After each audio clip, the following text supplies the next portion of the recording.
And with that, let's go ahead and go into our intros. You already know me. My name's Sara Roberts. I use any pronouns. I will be playing the world tonight. Y'all go ahead and jump into your player intros. Hi, everyone. It's me, your one and only Satan, or Alessa Vamp on the interwebs. Other than being an internet goblin, tonight I will be playing our lovely Yuiza Anacaona rogue, Wood Elf rogue. And I'm excited to be back with my friends. Hi, everybody. I'm Zachary Vaudo. I'm an omnipresent TTRPG player. I use any pronouns. I miss you all incredibly, and tonight I am playing the Damphir Wild Oracle, Arat Kshizhin. Yeah, they lovelies. It's me, Abby, your local Danin nerd. But it feels so good to be wearing these ears and this itchy wig with this group of people, because tonight I'll be Fisscourth, our hooling cleric of keening. Good evening, listeners and viewers. My name is RJ, and I'm the resident troublemaker and nuisance. Today I'll be playing Sulong Shen, who is a barbarian druid. We both go by he, him.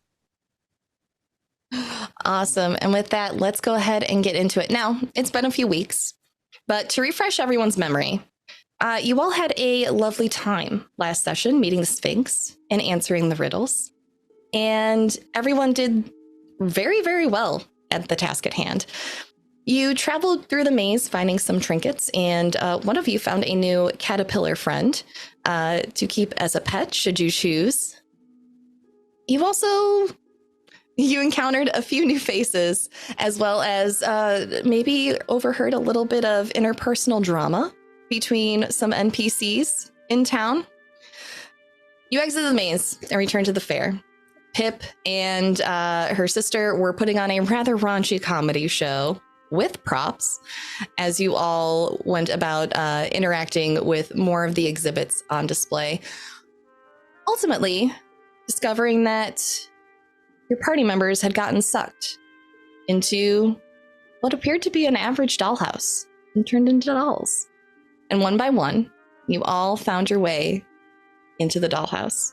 And that is where we are picking up tonight. So, you were instantly teleported into a mirror maze. And as you all turn about, does anyone go to reach for another member of the party? Nismet has also been sucked in here with you all as well. Did I go in with... You are all in. You and I went in together. Okay. We were the last two in. We left Ivy outside because she's the responsible one. Yeah, Yuiza would have kind of reached for Arat, so they wouldn't lose each other just in case. Okay. You go to reach for Arat, and as you do, your hand touches a smooth pane of something. It's about the width of the average person. And you realize as you're touching it that you're not in here with just mirrors. There is something clear and hard obstructing your view. Arat's clearly on the other side of it. But you cannot touch him. You all can hear each other clearly, though. She's gonna start kind of bang on it. It's like, hello, can you hear me? I'm going to walk in that direction. You don't have to walk. Yuiza is seemingly right next to you. And her... I wouldn't know. I just hear a noise over here. You can hear her clearly. Okay. But it sounds like Yuiza is right next to you banging on something. What have you found? There's this invisible wall. Reach out. Can you reach out towards me? I'm trying, but I'm gonna just reach my walking stick out in that general direction.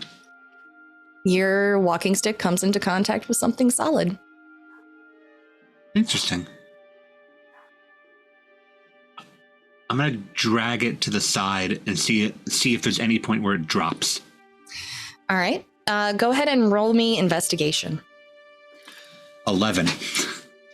You feel around for a bit, and you come to feel that there is another pane jutting right up to it on one side. On the other side, your hand passes through the space, but you can tell that there is a corner there as your hand wraps around the side against something solid. Another labyrinth. Do I see the other two? You see everybody who was teleported in here. Going to knock towards Fifth and Sulong. This is going to tap back in Morse code. Well, I can hear you. Oh, I didn't think so. I could hear you, but I didn't understand because, sensitive hearing and whatnot. I think we're in a fish prison. Do fish have prison? Yes. Yeah, like those clear boxes full of water that contain fish. We're in a fish prison. Clearly fish we have done tank? some wrong. We're not talking about astrology, Sulong. We're talking about fish prisons. You mean a fish tank? Fish tank. Yes. Well, we are imprisoned in one, but fish tank, regardless. How do we get out of here? Is there a key? I don't know. I don't see any. Well, I can't see these walls, so I can't see if there's a keyhole. But It feels like the barrier between Yuiza and myself ends over here, and there is a passageway. I assume if I walk through it, I'll encounter something similar, which is I must find the passageway. So I think it is just like the hedges again. maybe we all have to find our way to each other. It's like a cave, but clear. Exactly. Fascinating.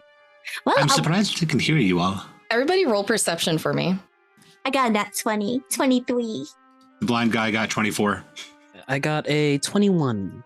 Arat, you realize as you begin to move and feel out around you with your hands that you are correct. There are twists and turns, some of them a bit longer than others, but this is definitely a maze.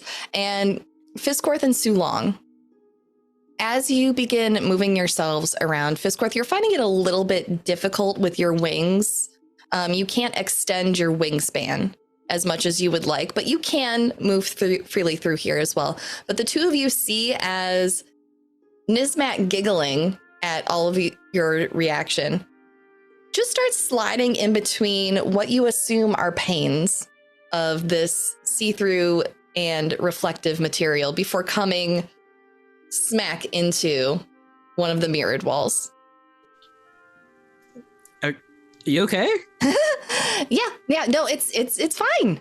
This is it. Have you never been in a funhouse before? A fun house? Uh-huh. Most houses You're are signed fun. between the bars of fish Not prison. like this. No, it's a fun house. It's supposed to be a little disorienting. They're usually not too tricky though. Not like the maze. It's also much smaller than the maze, so it shouldn't take too long. But if we work together, we should be able to figure it out pretty quick. Okay. No fear, with my superior echolocation skills, I will help us find a way out. And she's going to open her mouth to screech Wait. and start echolocating. Okay. As we get into that, we are actually going to go into a skill check challenge to see how you all, I know RJ likes these, to see how you all navigate through this as a team. Now, for those listening at home and for those at the table who are not familiar with skill check challenges, this is from an earlier version of D&D. What you will do is you will look at your skill list and you will describe the way in which you are using one of those skills to assist the party in finding their way out. You can also cast a spell if you would like, if you think a spell would help. However, that does not count to towards the number of successes that you need in order to complete the challenge. You will need to get 5 successes in total to complete the challenge and find your way out of the room. 3 failures on your rolls, and you will not complete the challenge, and we'll get to what happens after that.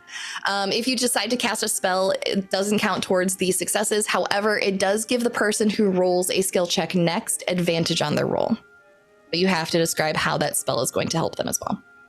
So, is everyone cool with that?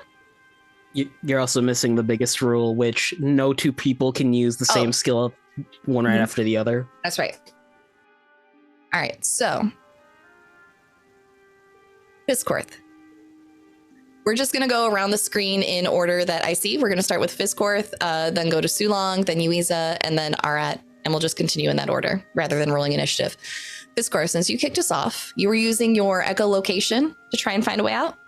Precisely. Okay. What skill do you think that would correspond with? With this, because it's so high, anyone is allowed to object if they think they could roll better on this, but I was going to go with perception because it is a form of senses. All right. Go ahead and roll a perception check for me. That's a 15. 15. Okay, that's a success. You start echolocating, and it's still very disorienting because these walls are so close together. And as you listen for the sound of your own voice to bounce back to you, you do start to find gaps in ways in which you can move yourself about these solid reflective walls. And we're going to go ahead and count that. I'm definitely moving in between, like with my little wings all wrapped up together, just quick tapping through. And you do have your first success. Up next, Sulong. I'd like to make a persuasion check. What are you persuading? Just turns head to the sky. Hello, is anybody there? I feel rather uncomfortable here and would like to exit. There's got to be some sort of safety tool.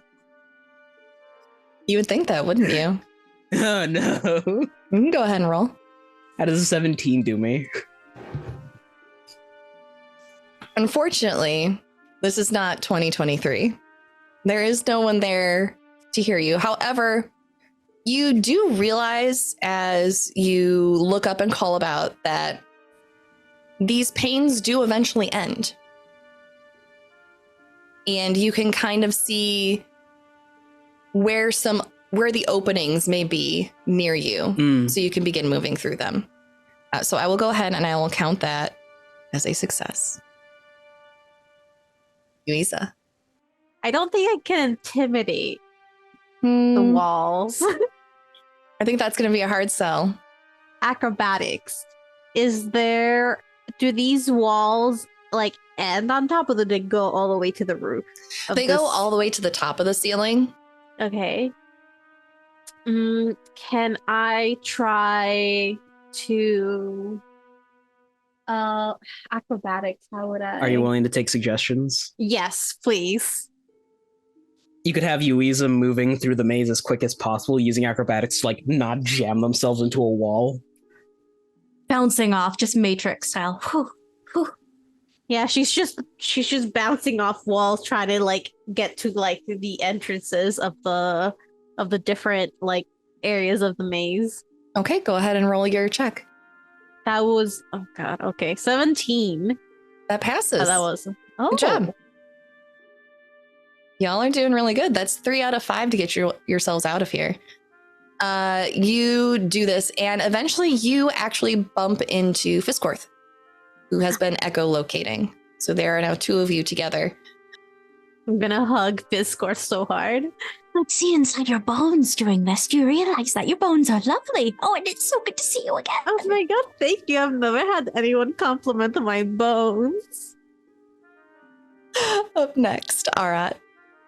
I'm going to do what Arat typically has to do in this situation, which is I'm going to take the walking stick and just sort of where I'm standing, I'm going to sort of start rhythmically just dropping the end on the ground and listening. And I'm trying to get a mental map of my general area in terms of where the vibrations travel, where they travel further because they go through holes and whatnot. And I want to call that survival. I like that. Let's go ahead and use that as survival. I'm going to spend the inspiration point that I was given many, many sessions ago and never used for a better roll on that one. That's much better. That's a total of 19. Total of 19. That definitely passes. You're also able to move yourself through as you do your own version of echolocation through feeling the reverberations. Am I getting a sense that's close enough to other people to be able to give them an idea of openings, or is it just within the space that I'm in? It would be just within the space that you're in. Okay.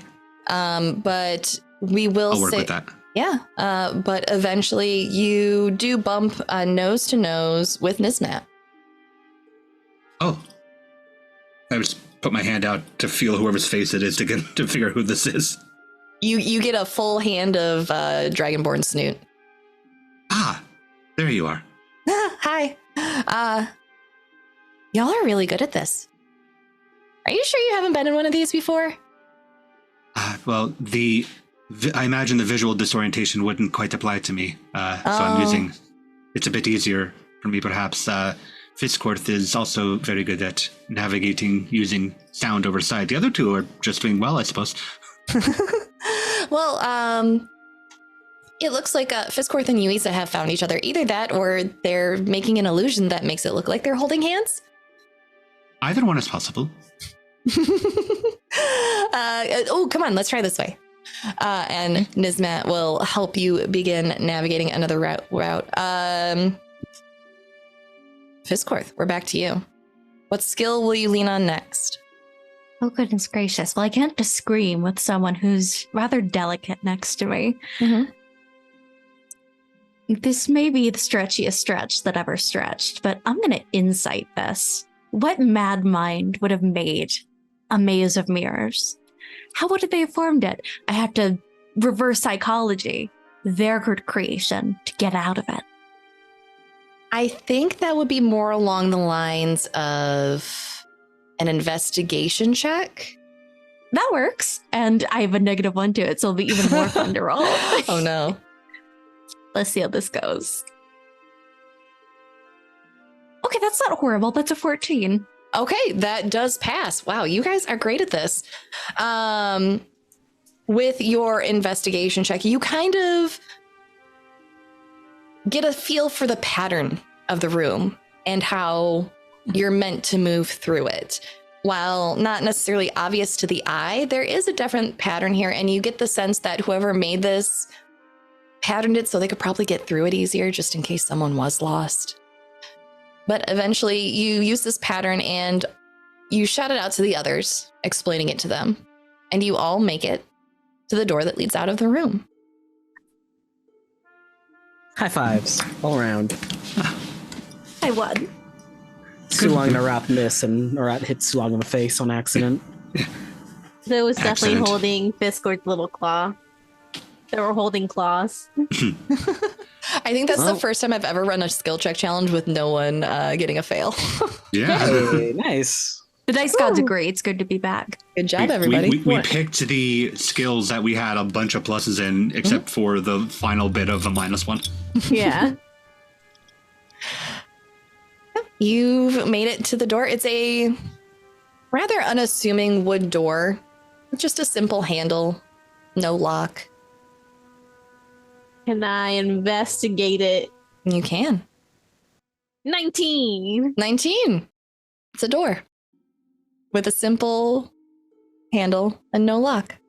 You just see Yuiza like running her fingers through like the wood and like the bolts on it and the handle and like looking up at it close. It's like, oh yeah, it's just a door. I wanted to say as she's doing that, Sulong reaches out and just undoes the latch and pushes it open. That's rude.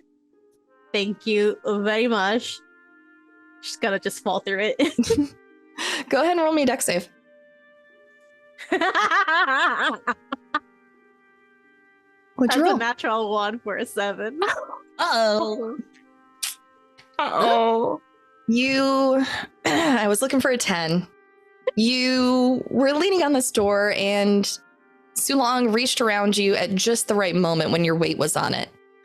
And you go tumbling face first onto lush carpet that covers a expensive looking hardwood floor. Do the rest of you follow Yuiza in? Oh, this is nice. It's just touching the carpet. And Fisscourth kind of just falls in after him. I supporting with my walking stick, I'll just sort of hold my hand out in the general direction of where I heard people fall down before I go in. I will follow. Hello. Nismet will follow as well. And as you say this and you remark about how nice the carpet is, you hear, "Shh, they're going to hear you and you'll give us away." And as you look to the side, you realize that you're being addressed by a silver platter with an intricate gold trim. As you exit the first room, you have all entered into a grand dining hall, except things here are all out of place. It could be the perfectly displayed meal sitting on the table, or it could be that there are groups of animated objects conversing with one another. The silverware and plates are in the corner closest to you. Another group of serving trays and ladles chat on a rolling cart further away. And against one wall, the candlesticks and the candelabras are deep in discussion. Would I be able to listen in? You can try to. I would most certainly love to. Roll perception for me. While She you're goes. rolling, Yuiza's like, Arat, you're never gonna fucking believe this. What? 18. It's all 18? cutlery talking. Which group are you trying to listen into? You know, candelabras are especially suspicious. They are beings that are literally on fire. I want to see what they have to say. Mm-hmm. All right. As you listen in, you hear the candelabras saying, "Oh, don't worry, we'll get them this time. They're not going to win the fight. We will win the fight, and then we will win the war." Just having nice conversations about guests. They're talking about wars, battles. I think we've stumbled into an international incident. Possibly. To the one that said that we'll give him away, I'll address in that direction and go, who are you hiding from? You hear the soft clink of a plate as it hops closer to you. And as it does, floating near it, it's holding a small soup spoon. It appears to have part of itself wrapped around the soup spoon and the other side of it wrapped around a fork. And on top of its head, there's a little saucer sitting like a hat. And you hear, "What do you mean, give it away? You'll give away our plan. And it's a really good plan. We're going to win this time. We've been trying for so long. But the plates never win. It's always the candelabras. They have the best strategy. But we nearly got them until the ladles won the last fight. They came out at the last minute with their flaming soup attack. It was very spicy." Ritual war. We promise not to give away your tactics. We don't even know them. Why are we even fighting in the first place? Oh, well, it's all a part of the game.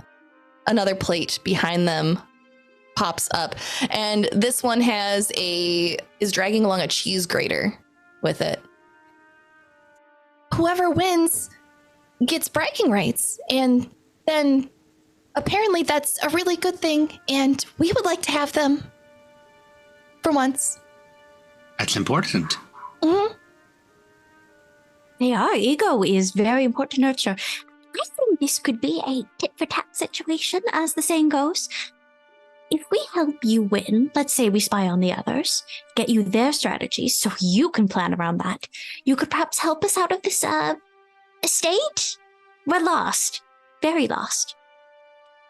Oh, well, we can definitely help you to the other side of the room once the fighting's over. The door won't unlock until the battle's done, though. I We see. must end the battle swiftly. Mm-hmm. So are we fighting with the plates then? I believe we are doing espionage for them. Okay. We've made our by the way, alliances. plates, if you put balls on your shields and they do a spicy soup attack, then you will take the soup in your bowl and you can shoot it back at them. Oh, we can't do that. The bowls and the Oh. soup ladles are commiserating with one another right now. And they point their little fork off to the side, and you see that hopping out of a stack is a series of bowls that are kind of forming a circle around the soup ladles and other large cooking utensils. And there's a lot of clinking going on over there. I see. Perhaps cups then. Oh, the cups are neutral. They stay on the table and they referee everything. Okay. So is it simply the plates and the cutlery? Oh, the candlesticks too. In the candelabras? No, I meant on your team. Oh, yes. Yes, it is. Definitely just us. We'll have to come up with some matter of strategy. Have you considered appealing to the bowls, as you have much more in common with them than the ladles do? The ladles simply use them. You are of similar caliber. Well, the bubbles used to be on our side, but then the ladles said that they were much more useful for holding soup, and we didn't have anything to counter with that.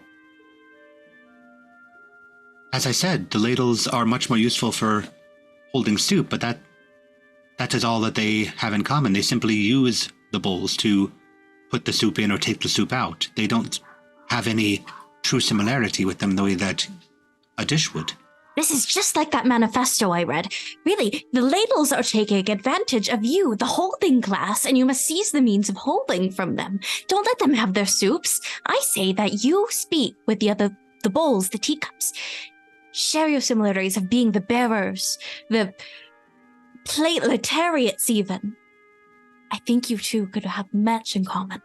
You are all the base upon which this entire dinner rests. I thought that was the table. Is the table participating? No, I don't think so. Then it falls to you. Oh, okay. You are the foundation of this entire thing. You can make or break them. Yes, Sulong. Where does the charcuterie board lie in Alliance? Oh, it's on the table. It has the cheeses. The cheeses are really good for throwing at the candelabras. Is there any time this war normally starts, or is it just go, go, go? It's just go, go, go. I see. So the battle has not yet begun, so perhaps we could win some allies to your side? Are all of the candelabras close together? Yep, they're all huddled up as close as they can be, because, I mean, they are candelabras. Sulong is going to walk over and give a small bow. I'm sorry, but this... I don't really ally with anyone, but I want to get out of here as fast as possible. And he'll flick his hand down, and out pops a fan. He snaps it open, and can I use athletics to try and gust up a wind to take out the fire? Go ahead and roll. Are you sneak attacking the candles? Yes. That's a natural 20 for 25. We roll to blow out the candles. Okay. You do this, and the gust of wind is definitely strong enough to blow out all of the flames atop these candles. And as that happens, you just hear a, "We will fight again another day," as they all fall to the ground, lifeless. You now only have one other faction to deal with. I'm all for diplomacy, and Fisscourth would like to engage in it. She's already, she's taken a little napkin and tied it around her neck with a little crudely scratched plate. She is their diplomat. Everybody roll a perception check. As Fisscourth goes to, you're going to go talk to the bowls and the ladles and the other serving apparatuses? Absolutely. Okay. I nat 1, there's too much clinking going on. That's fair. 15. Well, 2. Oh, Fisscourth. Walking over there with all of the confidence of a 8-year-old in a Batman suit. But Yuiza and Sulong, as you turn, this flatware does not have faces. The ladles don't have humanoid faces. But you see as they stop moving, and every bowl and ladle is pointed at in your direction. Yuiza, you see this too, as you watch Sulong just go in and pull a sneak attack on the candlesticks. And okay, so do they have the soup already ready to attack? The soup's on the table. Okay. All of the food for the food fight is on the table. So the ladles and bowls are just staring at. We're just staring at Sloan. DM, I forgot to ask a very important question. Yeah. Which probably is obvious, but I need to ask it. How big are we? You appear to be normal size. Okay, making sure we weren't talking to plates that were the same size as us. No. Can I take the soup and pour it over the bowls? You would like to do that? You can. I would like to do that. I would like to sneak around and pour that soup on the. Roll to attack. Okay. What do I roll to attack? Just a d20. 14.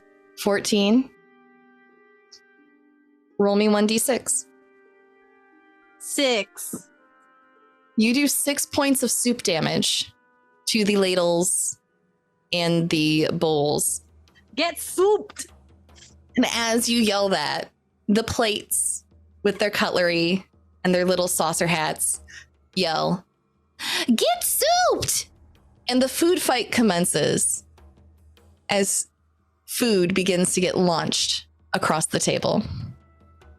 It's a soup de gras. Oh, no. I will need you all to roll initiative for me. Just go ahead and tell me the number. I just Duke Ferdinand this. 16. 17. 18. Nah. 15. 15. Yeah, let's see. My plates. Got a 4. Sarah's puns just sneak up out of nowhere and get me. I'm like, food fight. You're welcome. All right, so our order is Sulong, Fiss, Arat, Yuiza, then the ladles, and then the bowls. What about the plates? It's the plates. The ladles and the bowls are together. Gotcha. Great. We took out the candelabras entirely. Yeah. That's one faction we don't need to worry about. Okay, up first, Sulong. What are you doing in this food fight? You have a smorgasbord of food. If I'm hearing this correctly, the bulls are weaponizing soup. Yuiza just weaponized soup. Okay. Well, I'm going to call a ceasefire by raging and then rage eating all the food. Go ahead and roll me a... Constitution. No.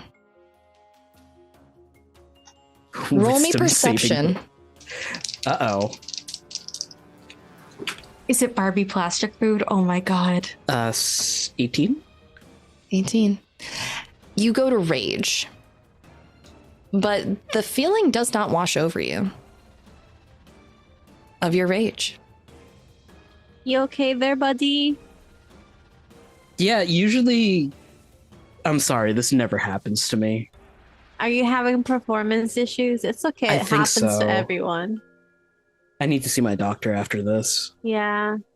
It's nothing to be... I think like 1 in 5 people suffer from it, so don't worry about it. Sulong picks up the tomato and beans a bowl.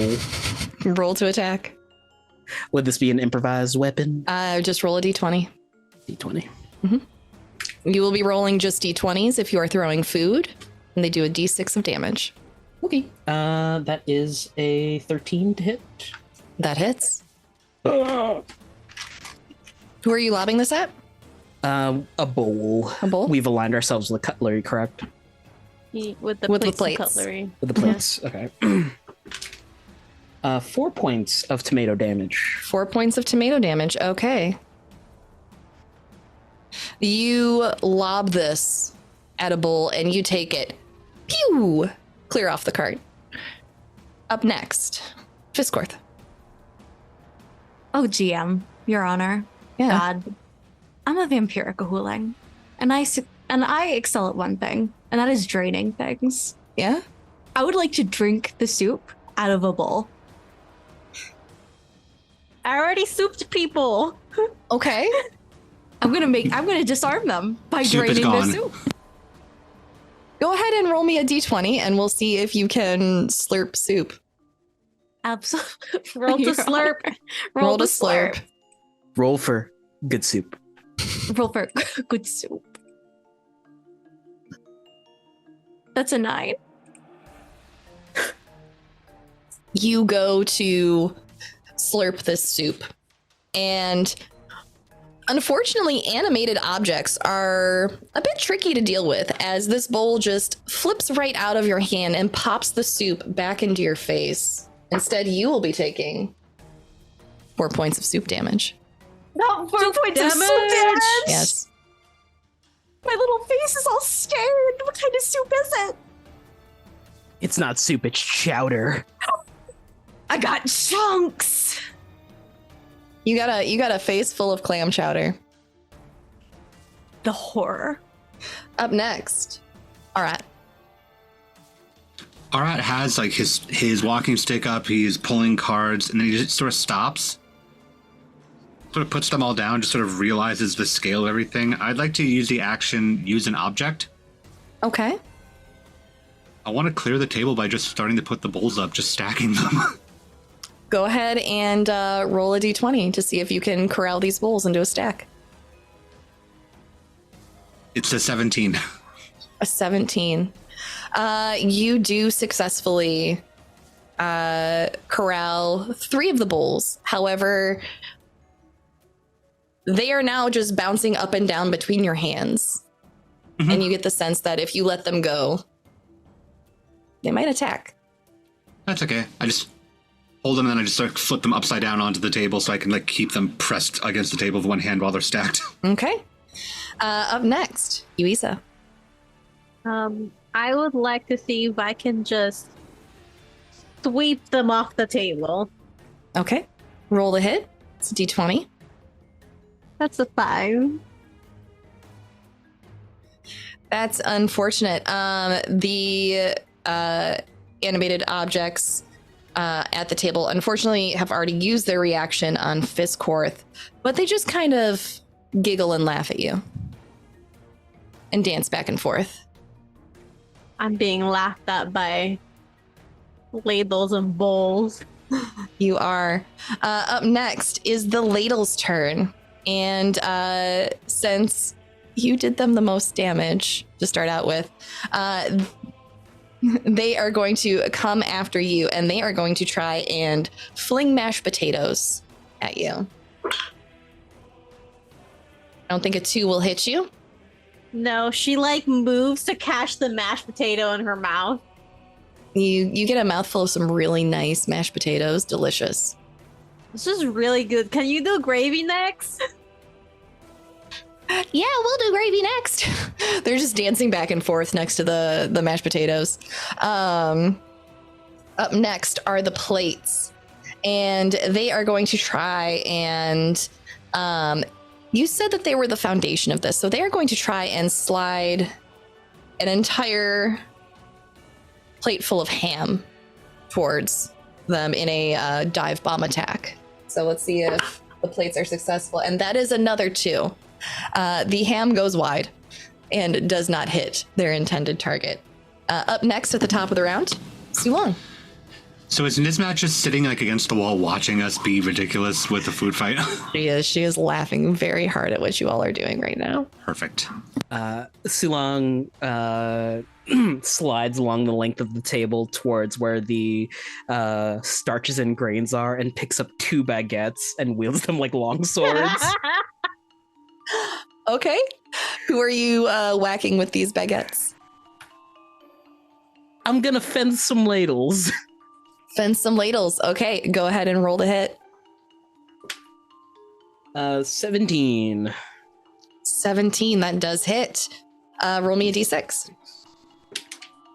2. They take 2 points of baguette damage. It begets the question. Ha! Up next, we have Fisscourth. So you can't drain chowder. It's too chunky. I've learned that as my face is just plastered. If you suck hard enough, you could use your teeth to strain. Oh my god, that's such a brilliant idea. Just leave them with chunks. They can't do anything with chunks without warm fluid. I'm once again going to attempt to drain this liver. Please rephrase. Abigail, please rephrase. You know, she's not going to. I'm absolutely not. I'm gonna No. drain and leave the chunks. Look, this is a Go-Gurt game. We're not rephrasing anything. What, do you want me to You're go-gurt go-gurting the the chowder? soup. There, I said it. You're go-gurting the soup. Yeah. I'm go-gurting the soup. I'm going... I have missed you all so much. I'm Same. so tired. I will presumably roll a d20 to go-gurt the chowder. 15. Is a 15 enough to go-gurt? That is enough to go-gurt.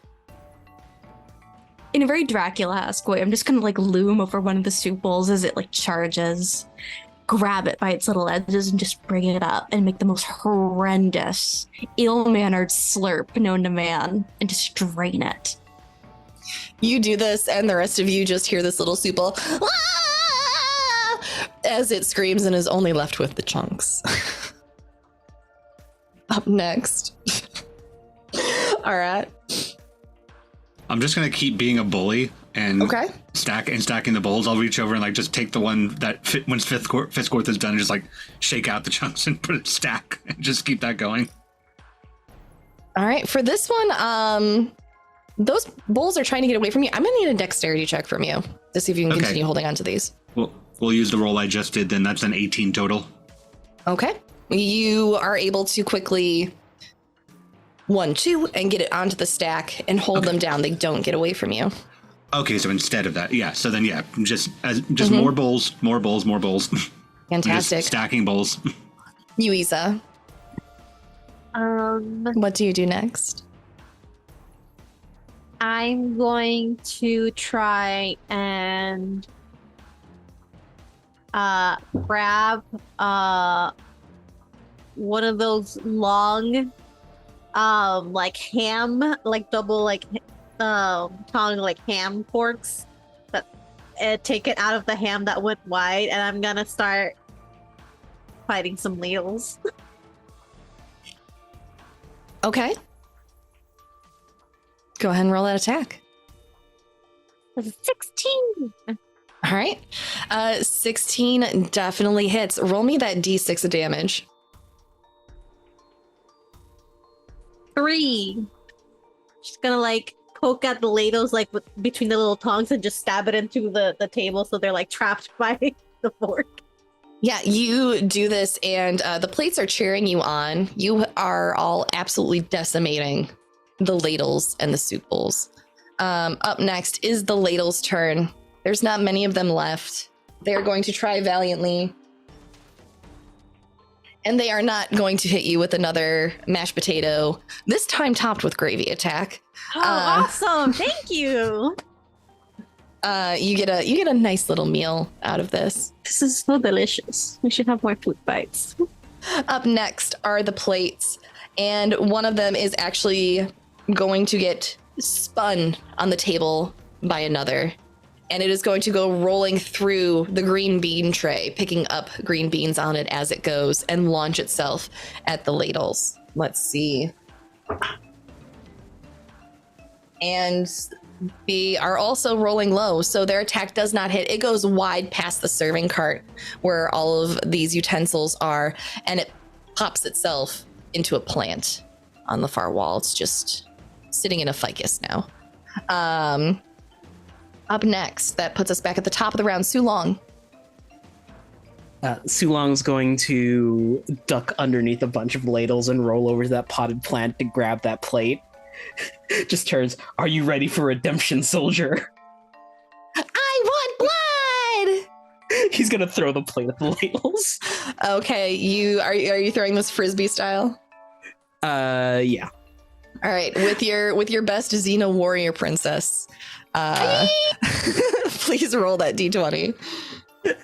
Does a 12 hit? It does hit. Go ahead and roll me that d6. Okay, 4. You roll this, and there is one single solitary ladle left taunting you all. There goes my hero. Fisscourth, you are up next. The solitary ladle. I am not a war criminal. I'm a reformed war criminal.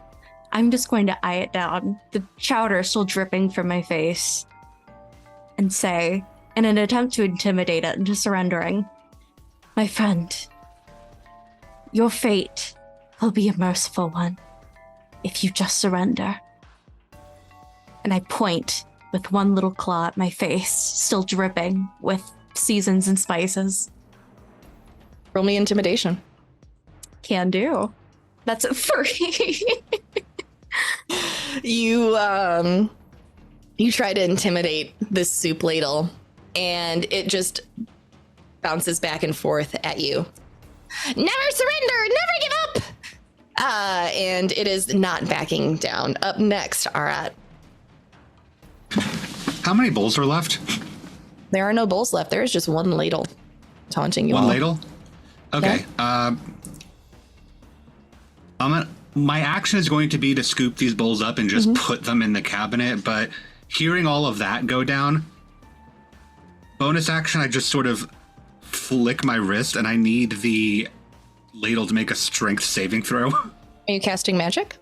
I'm using my telekinesis, the inherent feat. Okay. You try and do this. Roll me a perception check. Okay. No, it's 8 total. 8 total. You didn't realize that Sulong was unable to activate his rage in this room.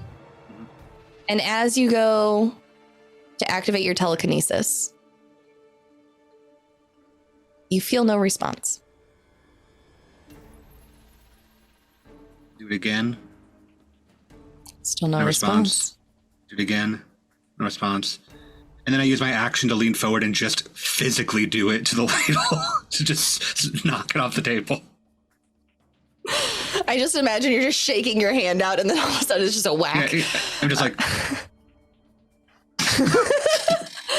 Go ahead and roll that attack to hit. That's unarmed. Mm-hmm. It's 13 total. 13 total, that definitely hits. Go ahead and roll me a d6. I can. Unarmed damage does 2 at its base. Nope, just a d6. Okay. Okay, that's a 3 then. Rules of the room. Perfect. I just wanted to see how much overkill you would do with this soup ladle, as there was only 1 point left that you all had to meet on your turn. But you shake your hand out once, twice, and then whack. And you hear, as you connect with this ladle, it goes sailing, and you hear it hit the far wall. And all of the plates behind you cheer. We won! We won! We've never won before! What do we do now? Fight again! And as that happens, Arat, you, with your tremor sense, feel on the table those bowls begin to move across the table. You can hear them rolling. Okay, just out of my hand. Yep, they're being pulled out of your hand. And the rest of you, as you watch as the food on the floor and the walls goes up into the air and back onto the table, back perfectly onto its dishes. The candelabras come upright once again, relighting. The plates and all of their little cutlery are pulled back into their corner of the room. And all of the ladles and the bowls form up again on the cart. And the door on the far side of the room clicks open. War never changes. Well, that was ridiculous, shall we? It was delicious. Let me tell you, that was great. The mashed potato. Oh yeah, I'm gonna Scooby-Doo lick all the chowder off my face, just... Smelling like the weird chowder scent on Fisscourth's face. Would you like a taste, Arat? I don't think I will be able to taste it much, but certainly. As the door to room 3 swings open wide, you all peek your heads through, and it reveals an empty room. The floors are neatly polished wood, and the walls are lined with paintings of carnival scenes. Opposite you, you can see the next door. There's nothing else in the room. You all go through. Does anybody say that there's nothing else in the room? How There's odd. nothing in the room. I think There's nothing else in the if room. not, I am just going to walk right in because nothing will seem off to me. All right, as you walk in, make me a dexterity saving throw. Okie dokie. 14. 14. Unfortunately, that is not enough to catch yourself. Okay. As you step out, expecting your foot to come in contact with solid ground. And the rest of you watch as Arat falls through the floor, disappearing from sight. Diving into the floor immediately after him. No hesitation. Okay. And full on like cannonballing myself into the floor. Like Blue's Clues into the picture. Da-da-da, we can do. Sulong watches all of this, looks over to Nizmat, links arms with her, and they'll just both step into the floor. She gladly will with a smile on her face, and she looks over to you and just says, you know, all you had to do was throw some mashed potatoes earlier. You didn't actually have to talk to them. Well, I wish I'd known that earlier. We could have avoided an entire assassination subplot. It was kind of funny, though. At least we're enjoying ourselves. Hmm. Ah! And she will jump in with you. As you all jump in and look up, you only go down about 10 feet. How many people land on top of me? Oh, I cannonballed on top of y'all. two of them just straight jumped. You are all in a pile on the floor. With the two heaviest people on top. Oh no! So, yeah, Arat doesn't breathe, but there is still like a audible exhale as everybody just drops onto him. Just As you all look around, you look up and you see the shimmer of an illusion above you and further emptiness leading to the other side of the room.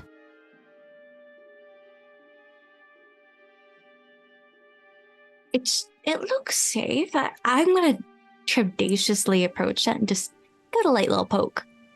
You go to touch it and your finger goes through it. Oh. I like put my little claw back in, back out. I think it's safe to go through. And then immediately, brazenly, stroll right through it. You're gonna try and walk through the floor that's above you? Oh, no. I thought this got no brain. I'm not. I'm just. It was fake. Mhm. Scratch all that. It was an illusion. This must be the true treasure room. Maybe we reached the end of this all. Watching you all figure out how to go through one of these is a lot of fun. I understand why my dad liked taking me to them. wonderful. Oh, sorry. Just getting off of her. Just sit up. So, should we go to the other side? Yes, I think that's the solution to this puzzle. I'm glad that Ivy stayed out because I feel like she would have died of anxiety this entire time. I don't know. I think she could sling a mean soup ladle, if you know what I mean.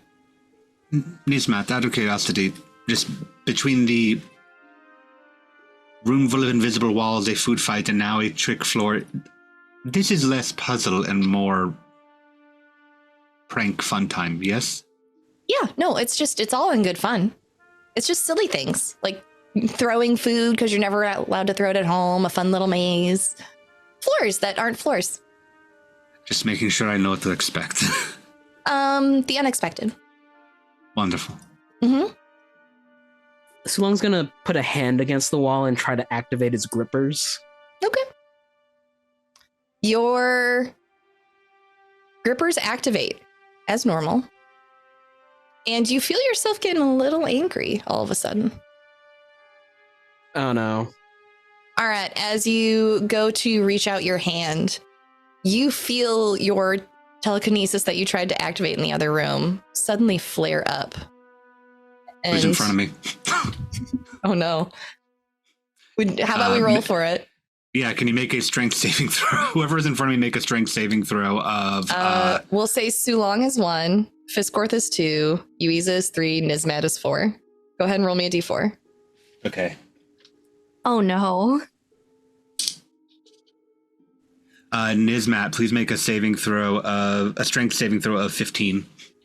Well, that's a natural one, so she's not going to make that even with her modifier. Okay. Well, typically it just says be moved 5 feet from me, but if it's a nat 1, I imagine that's 5 feet and then down. Well, there is no further down, so No, it I would meant, just like, be fall. Oh, push her back. Yeah, you Well, can. yeah, because telekinesis pushes somebody 5 feet away from me if they fail. I was saying if it's a nat 1, I imagine that this girl trips at this point. Yeah, Or we just can be say that knocked happens. backwards. She's not expecting it, but she falls on her butt with a giggle. What was that for? I tried it earlier and it appears to have had a delayed reaction. I apologize. Oh. The other room must have been warded against abilities and fun extra stuff. Intense for a house of fun, wouldn't you say? Well, it prevents people with magical abilities from destroying the room and them having to rebuild it. Oh, I see. Yeah. Huh? They put children through this? You were a child when you first went this gauntlet? Oh, yeah, kids love these. They do? Yeah. We haven't really faced anything bad. We just Mm-mm. It was Have just a so maze. intense. We were imprisoned and then in war. but it's like silly. I suppose so. I suppose it's a matter of perspective. Maybe we'll get to jump on the bed in a room. I don't see what would stop us. Certainly. Oh, my mom used to yell at me when I do it. Ah. Oh, Yeah. None of us are her. No, you're much smaller. Are we? How large was your mother? Was she bigger than us now, or? Yeah, she's a dragon. Oh, right. Yes. A full-size one, yes. Okay. Ancient. I see. I think this entire time, Sulong has been stuck to the wall, just eyes closed, trying to focus and like just beat down that rage that was supposed to happen several combats ago. Yeah. And when he pulls his hand away, there is a claw print against it that is just dripping this viscous liquid. And it'll hit the floor and also hiss. Do you need a napkin, Sulong? Are you okay? Yeah, I'm totally fine. What does that smell like? Sulfuric, Okay. rotten eggs. Nasty. Perhaps we should look for this bed so we can all jump in it together. Maybe that will be the exit. I imagine it's through the door on the other side. Yeah, what if the whole room is a bed? That'd be cool. I've always wanted one of I'll those. raise you to it, and Yuiza's just gonna run to the other. And Oh, then- hey, no fair! And Nizmat scrambles up onto all fours and runs across the room. I'll just pick myself back up and tap my stick as I walk across after everybody else. Yuiza, would you like to do a roll off to see who gets there first? Sure. Roll a d20. A D20. Oh god. You just got to beat an 8. That's what Nizmat rolled. A 5. You go The chances are high, but I did not roll. with your head start, but Nizmat has a lot of muscle, and sometimes She's on all 4. she is on all four, and she is going for it. And she zooms past you right at the last moment and smacks the wall and just turns back with a smile on her face. I did it. Yuiza's just gonna crash into her. Oh, careful, Oh. careful. And she will take you with one arm and just kind of hold you to the side. Are you okay? I am. That's not fair. You didn't say we could run on all 4s. I mean, it's the most fun way to run. I don't think I can run that way. You want to do it? You want to try? Yeah. Okay, come on. First one to the other side. She's gonna run on all 4s. Okay. I, Fucking di- goblin. I dive to the left, hearing them coming at me. Roll off. Nizmat rolled a 5. 10. You manage to beat Nismet this time. She gets kind of distracted by the ooze that has come from Sulong. It's stinky and she's got a sensitive nose. But you win. You hit the wall first. That is really fun way to run. I'm not going to lie. I told you so. Okay. Can we just walk back this time? Yeah. That'd be great. Okay. You a little tired? Just a little bit. It's okay. You can practice. You use the muscles you haven't used before, and she will give you a hard pat on the back. She's just like, oh, like stumbles forward. I have -2 strength. Do you all head to the other side of the room? Oh, absolutely. Okay. Yeah. As you reach the other side of the room, there is a ladder leading up into the door. Who goes up first? Fisscourth will. She's a little disturbed by this childhood attraction. She's ready to be out. She's done. She's had enough time in the funhouse. You go ahead and you open the door. And you walk into a room of more mirrors. These ones are a bit different, though, than what you encountered in the first room. Go ahead and roll me perception. Oh no. These are what I think they are. That's a 9. Wow, these mirrors sure look wavy. Who's that tall bat who's strangely shaped in the reflection? Could Who's that be tall me? bat who's all hip and 3 legs? Does anyone else go up? I'll go. follow up behind you. I'm entranced by my reflection right now. Walk up next to Fisscourth. What is it? It's like a mirror that's not very good at its job.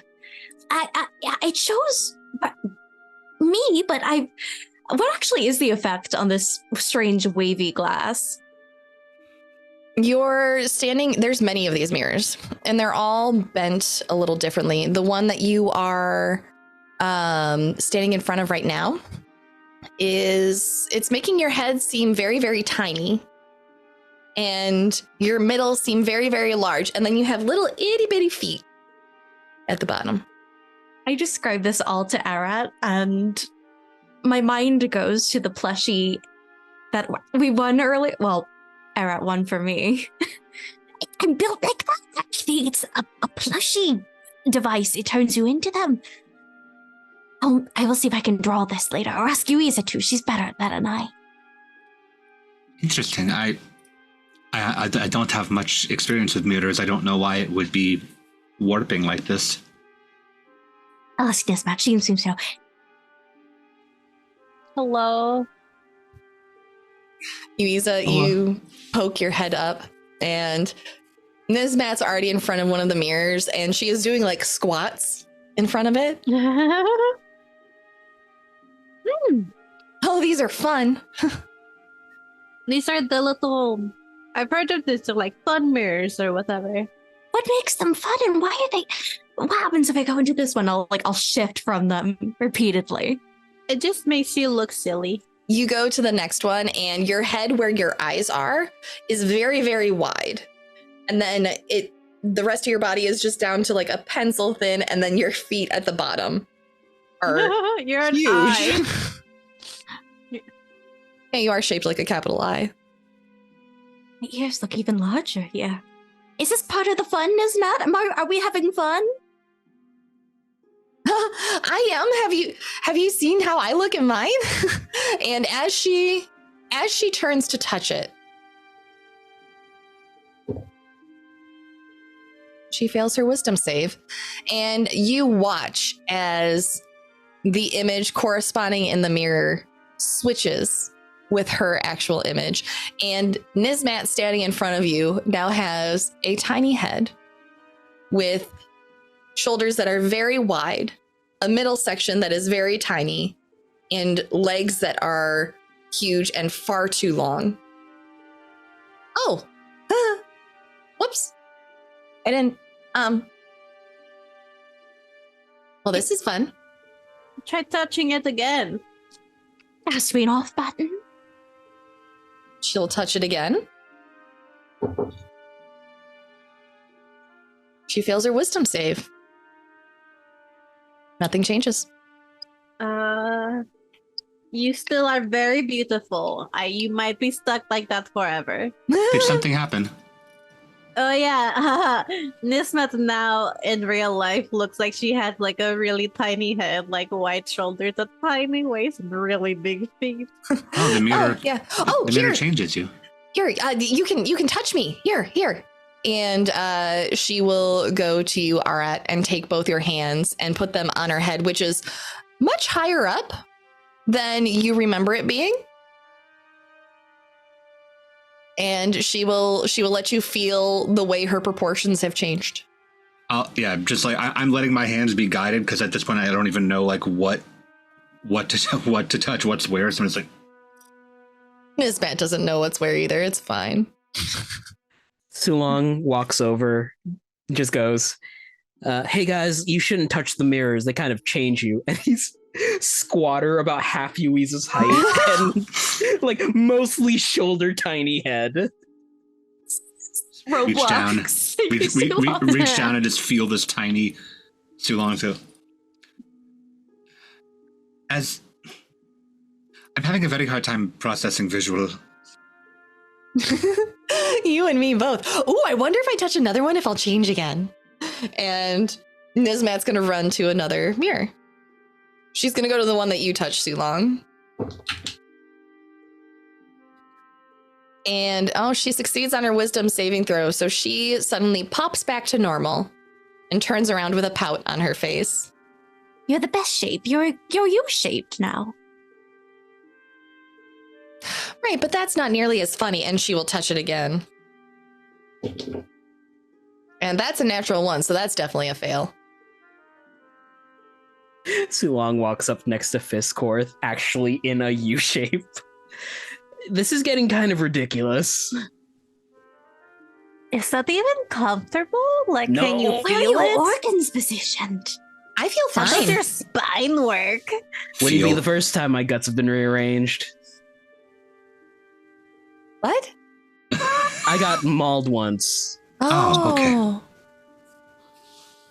Yeah. What? Nothing. That means something else where I'm from. I rearranged guts, and by that I mean I ripped them out, but I won't do that again unless they're evil. But I think, that regardless, I think if we leave, the effect should probably dissipate, probably like with a suppression spell. Just don't worry, just don't bend your spine any further, please. Fisscourth, are you okay? I don't think she's having fun. I would like to be done now, please. I would like to leave. This is not a fun house. This is a house of fear. I'm terrified. If Fizz is leaving, Sulong doesn't walk. He shoulder rolls. He's just a will. Nismat is now flattened like a pancake person with just two little legs sticking out, walking behind you all. That's funny. It's like a little table. As we leave, just because I can't actually see any of it, but because I think it would be funny to just abruptly have this happen and then see it later, is I'm gonna reach out, just touch whatever the nearest mirror is next to me, and I'll just willingly fail my wisdom saving throw. I have zero idea what I look like. You do this, and as you do, you get a mirror that makes everything from your shoulders up large and wide, and everything down just very thin. You're shaped like a T. So I'll just do that. I'll just do that and then walk up like right behind everybody. This has turned into a Sesame Street episode real quick. This episode is about to be brought to you by the letter T. Yeah, you all see Arat walk up behind you, looking like the letter T. You look like a leather. This is color. She is already albino. It drains even further. She is glowing white in agony. We need to go now. No more shapes, no more letters. We are going home and we are going to lay down. It's okay, Fizz. If no one's getting hurt. This is not a house of fun. It is a house of fear and terror and anxiety.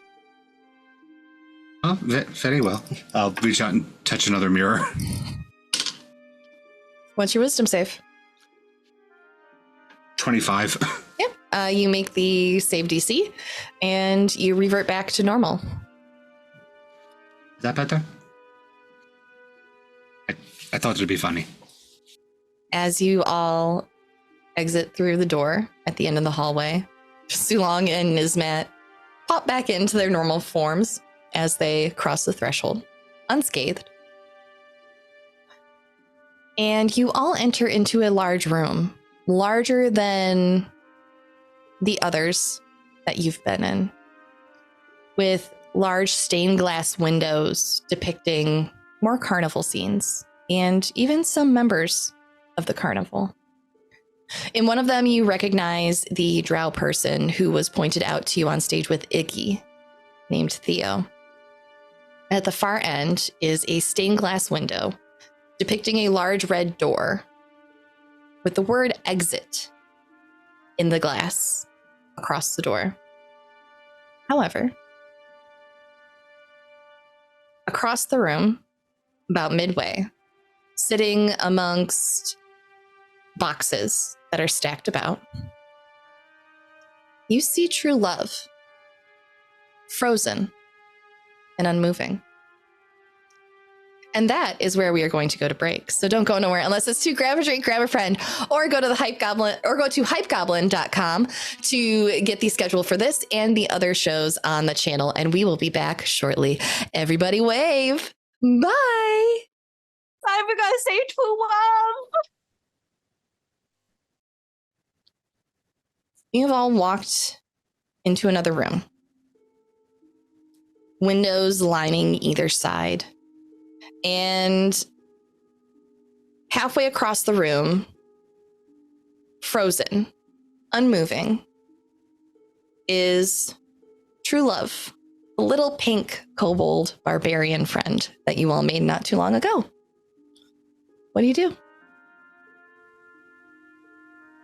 I made you all a map as well, so I'll activate that for you.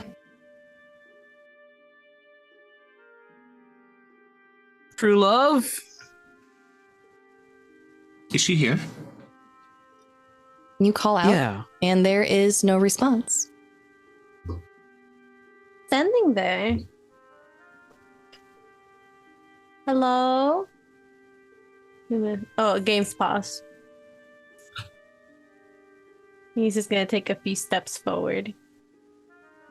You move towards true love, and there's no response. They are standing there with their hands outstretched as if to hold something and looking off to the side and away from you, up a little bit, with a blank expression frozen on their face. I would like to follow her line of sight. Looking up at one of the depictions in the stained glass window. Is it a depiction of anything specific or just like a pattern? It's a depiction of a circus tent. Hmm. Well, we can't just leave her here, can we? Oh no, definitely not. We're not leaving her here. I'm going to put my claw in her outstretched hand and see if that does anything. Maybe she just needs a hand to hold. As you approach her and you touch true love, nothing happens. Like waving a hand in front of her face, no reaction? No reaction. She's breathing. You can tell that. But her expression is blank. Hey guys, she's not moving. I think she's frozen. Using what arcane knowledge when I've studied of spells and whatnot, would I be able to maybe diagnose what's going on here? Maybe if she's under an enchantment? Go ahead and roll me Arcana. Will do. Fingers crossed. I'll just walk towards the sound of people talking. That's a 5. She's stuck. She's definitely stuck. Bad case of stuckitis. Mm-hmm. What's going on? Looks like true love has been stasised in the middle of the room. Sulong will approach and attempt to pick them up, going, sorry.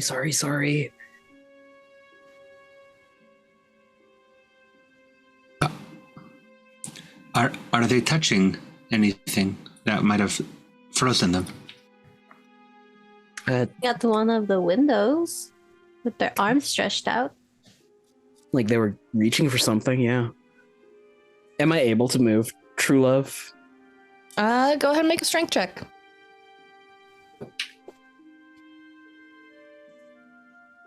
Plus 20. Yeah, you're able to pick him up. Awkward baby cradle. It's very awkward.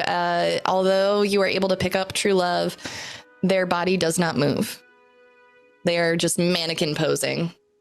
So we'll look for a pressure plate to put true love on so that they can hold it down for us and we can leave. I'm just kidding. Leave. I'm kidding. I mean, there's got to be something to this room. The doors are all the way, like, I see the doors, but I don't think it's that easy. I am concerned at what could have made this happen. If you say that she was reaching towards the windows, I might advise possibly not looking out of them, for those of you that can. Fair. I don't think a Gorgon is out there, do you? Oh no. That's such a horrible trap. Is she just frozen, or is she still petrified? She is not petrified. Okay. Well, she's not petrified, but she is just frozen. Well, we can carry her out with us then and find someone to unfroze her. Fair. Fisscourth, you're a cleric, correct? I am, yes. Do you have any abilities that might help? Oh, yes. Let me. There might be some prayer or incantation. Let's see. Well, unless she's in direct need of healing, I couldn't assist, and I wouldn't want to hit her with a spiritual weapon. That would just be rude. I think that'd be a crit. I would never hurt true love. I care quite a bit for true love. True love is important. That it is. This may be more of a, academic arcane matter from what I saw. It's a affliction I'm not familiar with, but perhaps if we take her outside with us, it will lift, just like the mirrors. And the food. Precisely. I'm going to make my way to the door, but I want to do perception to see if I see any pressure plates or buttons or anything like that. Okay, go ahead and roll me perception. I am okay at that. Straight roll. 14. 14.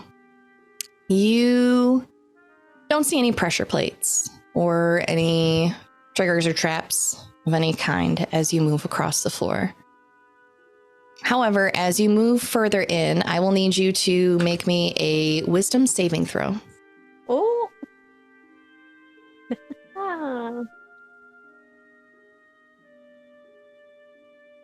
Oh, the natural 20. A natural 20? All right. Nothing happens. Nothing seems to be happening. Did I feel anything, or nothing happened?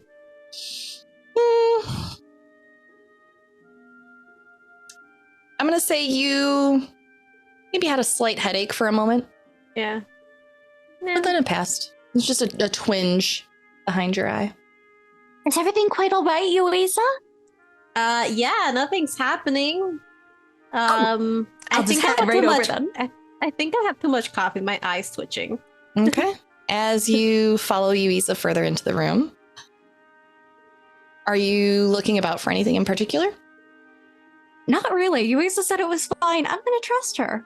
All right. Yeah. As you move in about to the same spot that Yuiza got to, roll me a wisdom saving throw. Oh boy, let's see what happens. 19. Nice. You feel the same slight feeling of a headache as you move further in, but it goes away. That was odd. Maybe I shouldn't have eaten so much of that soup. That was rather brutal of me. I think I might be getting a stomach ache. Oh, maybe.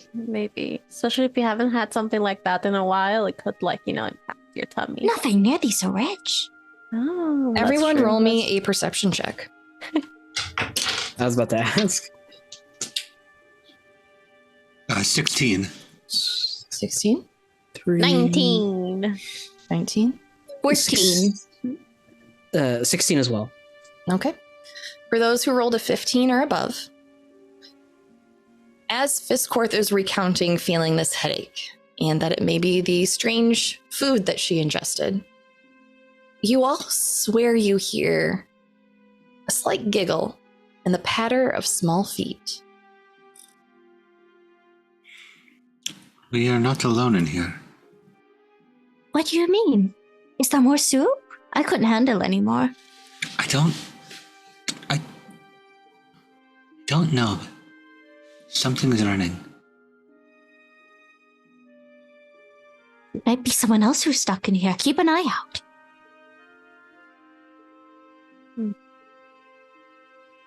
Where do I hear this coming from? You couldn't really tell where it came from. If you'd like to hone in on it, you can roll an investigation check. I would like to, yes. Okay.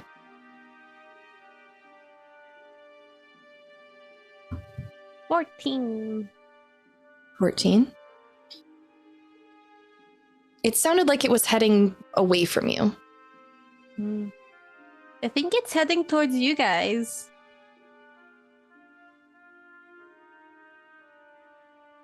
Maybe come over here, everyone. Let's stick together. Don't want to be caught unawares. Yes, come here. Follow the sound of my voice, Arat. I'm being very loud and deliberate. It is appreciated, and I'll walk towards Fisscourth. The music makes this feel so much more horrifying than I'm sure that it is. Is true love like stuck, or are they like physically pliable? Like They are not physically pliable. Okay, cool. They're Just- stuck as they are. Over the shoulder, walks over to Yuiza and Fisscourth.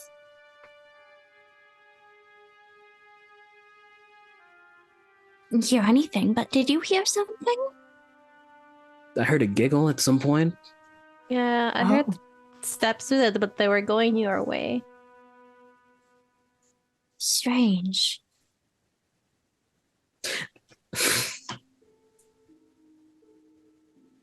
Should we just try to get out? Yes, and I take s- true love with us. I suppose so.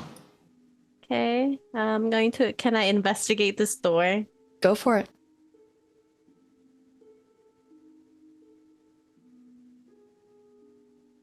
$21.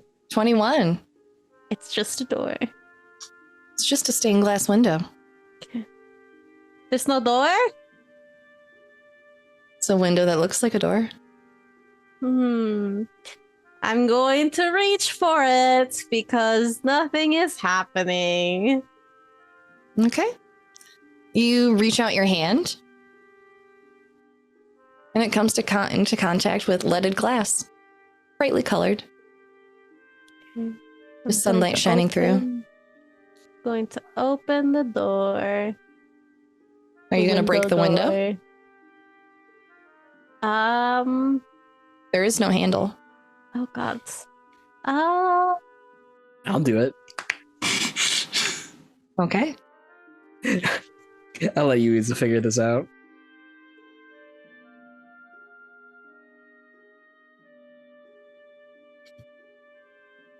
I'm going to break it. Okay. Roll the hit. I'm sure that is not the right thing to do. That's literally what she's like. I'm sure this is not the right thing to do, and then swings at it. What are you swinging with? The pommel of my dagger. Okay. Roll the hit. 14. 14. You roll to hit the window. And in your hand, your dagger turns to rubber. And it just flops. Bloop.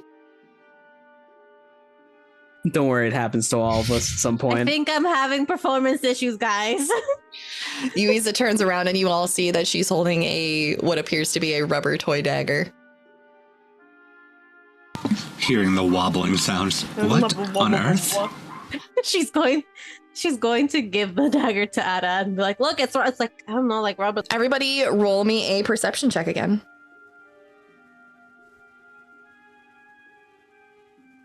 18. 14. 9. 17. For those of you who rolled above a 15, as Yuiza comes back with her dagger in hand, you start looking about the room.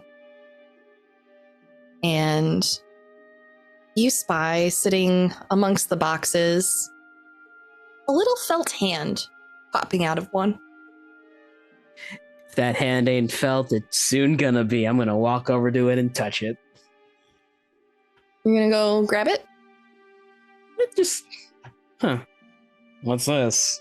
As you go to grab it, you don't make contact with it. Roll me a wisdom save.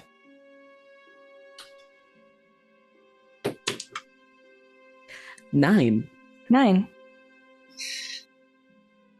You all watch as Sulong reaches down to investigate what he saw in this box and freezes.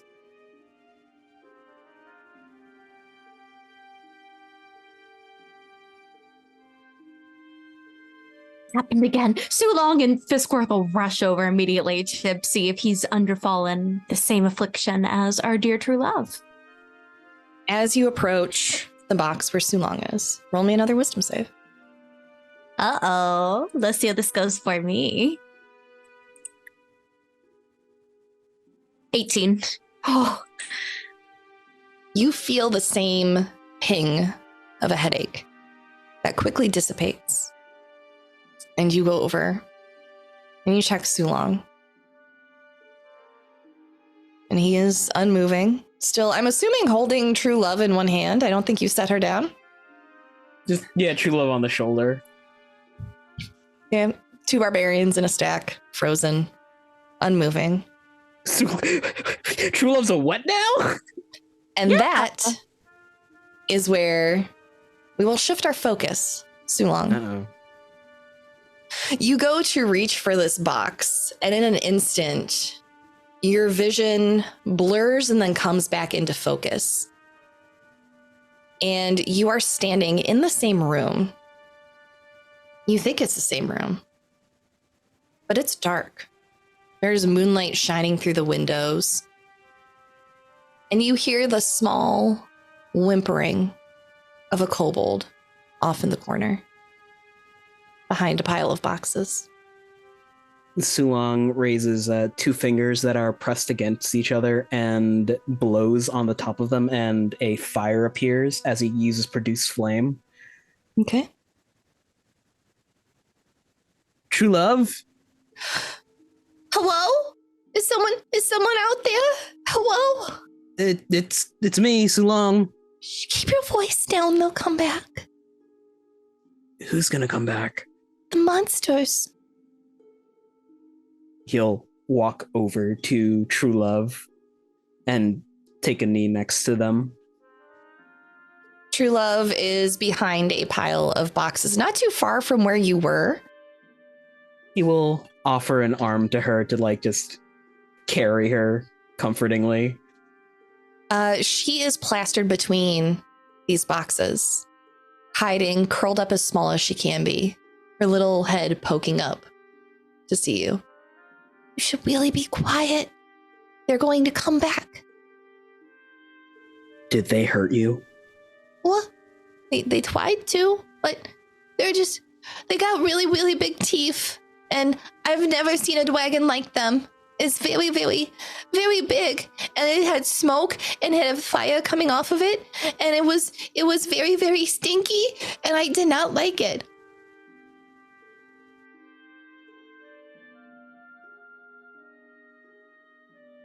Slow head nods. Dragon. Uh-huh. Is there a lid on any of these crates? Some of them are open, some of them are closed. As you look around, what is Sulong scared of in his nightmares? Losing control of his rage. Okay. As you start looking around at these boxes, you feel your anger welling up from deep, deep down. That place where you push it to when you don't want to have it accessible anymore. It takes a lot of control, and you don't let it out often. But slowly it begins to rise. And with it, you begin to feel warm. And that feeling spreads from your chest, down your arms and your legs, to the top of your head. And in what feels like a gut-wrenching moment, there is suddenly another one of you pulled from your body, standing facing you with eyes red and blazing, and anger that is unmatched upon its face. Sulong reaches over for a box lid, takes it off, and puts it over True Love's hiding spot. And he'll pat it twice. Oh no. And with that, let's switch back to the other side of this scene. Fisscourth, you are examining Sulong, who is frozen. Just on a hunch, I'm going to look in his eyes. Are his eyes moving? Do his pupils dilate when I wave over them? No, he's frozen. He looks normal. I don't think snake eyes can dilate. Oh, they can. I've owned snakes. They do. Okay. They go like... That aside, I'm going to look around to see what might cause this. Maybe it was some kind of rune put in one of these boxes. Maybe it was a really, really tiny basilisk. I'm not sure. You can definitely do that. Roll investigation for me. Retro. I don't like that smile, Sarah. That's a moray eel smile right there. And that's a 7. A 7. You see no runes. You see the little felt hand sticking out of the box that Sulong was reaching for, still looking towards it. You see a few other crates that are open in the area, some with food in them, just dry goods or fruit. Others are nailed shut tight. Strange. The only thing being this hand.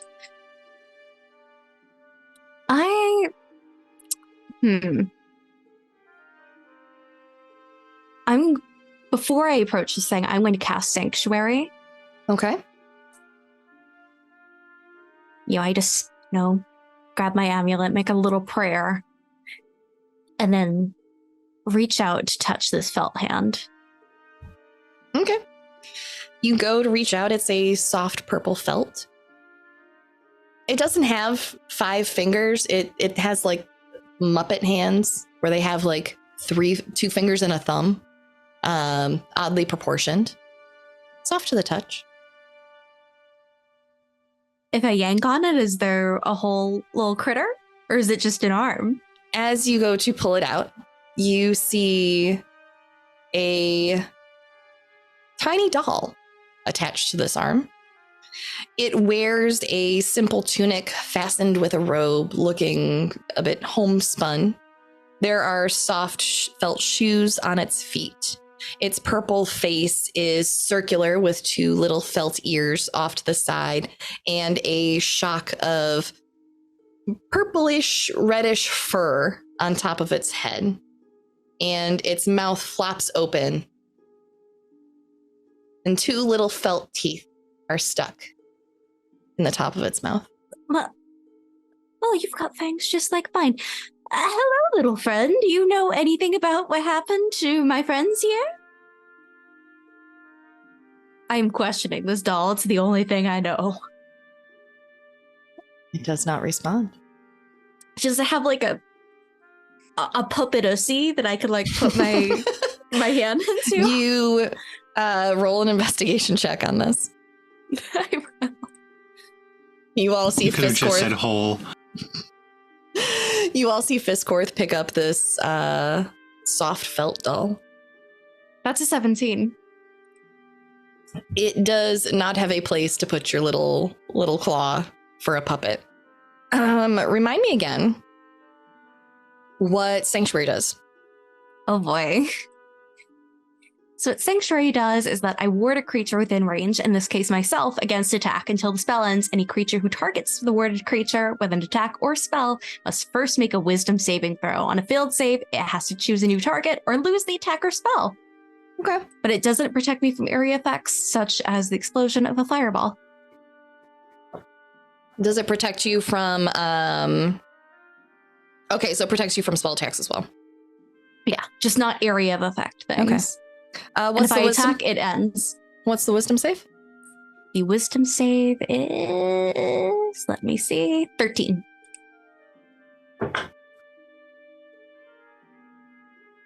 Does not make the wisdom save.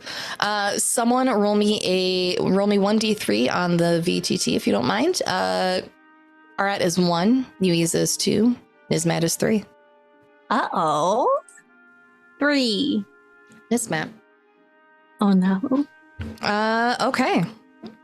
You feel something push against your sanctuary. All of a sudden, Nismat doubles over in pain, holding her head between her two large hands on the other side of the room, and takes 7 points of psychic damage. And you watch as she doubles over, and you look back to this thing in your hand. And you watch as the two little felt eyes open wide, and a third one in the center of its head opens and stares back at you.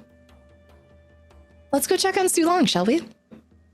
Sulong, you are face to face with a manifestation of your rage. It is stalking towards you from just a few feet away. What do you do? Parental instinct is to protect true love. So he does the Henry Cavill reload the sleeves and starts stalking towards his own self-image ready to square up. Okay. Are you going to swing at it? Yeah. Recklessly. Okay, go ahead and recklessly. Oh. How do you want to do unarmed damage on a crit? Is that just double strength? Mm-hmm. 6 points of bludgeoning damage. 6 points? Okay. You roll and you connect.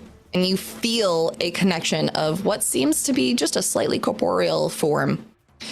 What is your strength modifier? 3. 3. Oh, I do have your sheet available.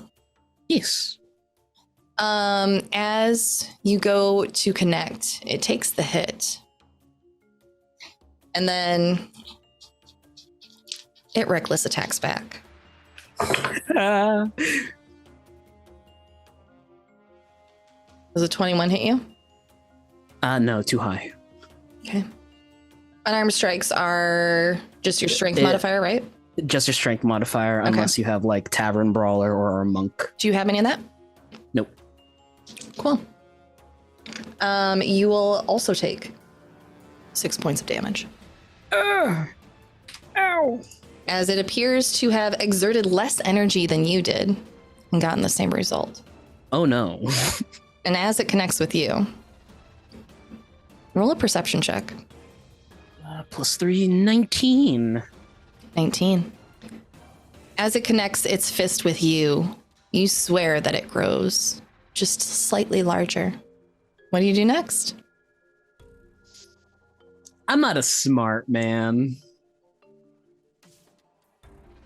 There is a panic in Sulong now, seeing they grow a little bit bigger.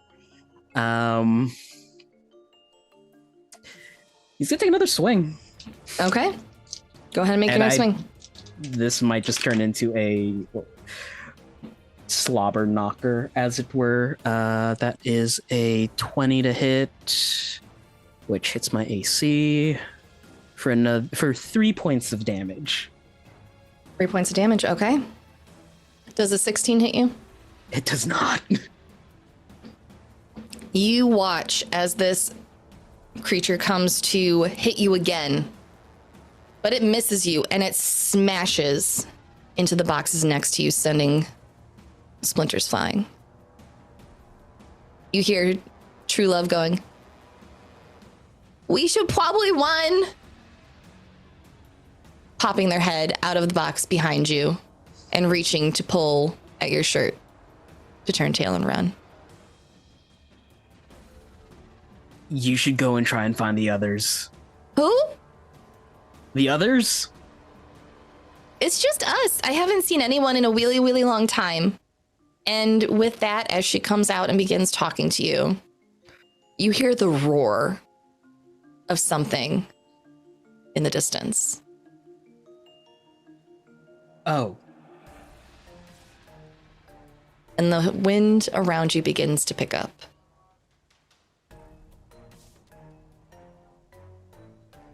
Huh. Sulong looks at his rage doppelganger, looks at the wind, or hears the wind getting picked up, and thinks to himself, you know what? I will unpack this baggage later. I'm going to use a disengage action. Okay. To run away from myself. Go ahead and run from Sarah, yourself. what happened to escapism? You told me what you were scared of. This is all you, baby. And my interact with object is to scoop True Love up onto my shoulder and start running to the opposite edge of the room. All right. As you do, True Love says, hey, Sulong? Yeah? Why is there a giant wizard person chasing after us that's big and red? What? And as you turn around, your rage has turned into something else that you are terrified of. An affliction that is common enough to your people to be something that you yourself have to worry about. And on that note, let's switch back to the others. This creature has now opened its eyes to look at all of you, and it has attacked Nizmat. I will need you all to go ahead and roll me some initiative. Sulong, go ahead and roll me your initiative as well. Yeah, chef. I hate this episode of Sesame Street. It's a 9, and I have no idea what's going on around me. 22. 18. 14. What was Yuiza's? 18. And Sulong? 14. Okay, and Nizmat rolled a dirty 20. Okay, so our order is Fisscourth, Nizmat, Yuiza, Sulong, the doll creature, and Arat. So, Fisscourth, you are up first. You have this thing in your little thumbs. What do you do? So as I'm holding, this terrible version of, I was going to say Count Chocula. That is not his name. Count. It's the Count. Right. Thank you. I'm not caught up on my Sesame Street lore. As I'm holding it, I'm just going to use Inflict Wounds and End Sanctuary on it. Okay. How am I holding it? And I roll an 8. That does not hit. I hate you. It's you go to try and hit it, and it's a little floppy. It's a little ragdolly, just hanging there in your other hand. Anything else you'd like to do? Can I throw it since I'm holding it? I guess that would count as an interact. Interact? Yeah, that counts as an action. If so, then my turn's over. I tried. I failed. All right. Up next, we have Nizmat. And Nismat is going to move across the room and come closer. Going to try and just figure out what the heck is going on, because she doesn't fully understand. And looking at that thing in your hands. Oh, Nismat. Oh, sweet, sweet Nismat. She fails her wisdom save. And you watch as Nismat is running towards you to see what's going on. And what did you just try and... Did you just attack a doll? And as she gets within about 10 feet of you, freezes. Just like Sulong and True Love have. Sulong, you are running. Carrying the small pink kobold on your shoulder. Just having looked over your shoulder and seen another fear of yours. And suddenly you see Nismat running adjacent to you. Oh, there you are. What is that? Why? That sounded like my mom. What's roaring? Take this. Ah! Oh, hi, True Love. Hello, Nismat. He will skid to a stop and let Nismat and True Love keep running as he just turns on his heels to try and hold back this thing that's coming at them. You turn back, and that thing which you fear is now the size of a house charging towards you. Uh-oh. Do you want to stop and take another hit?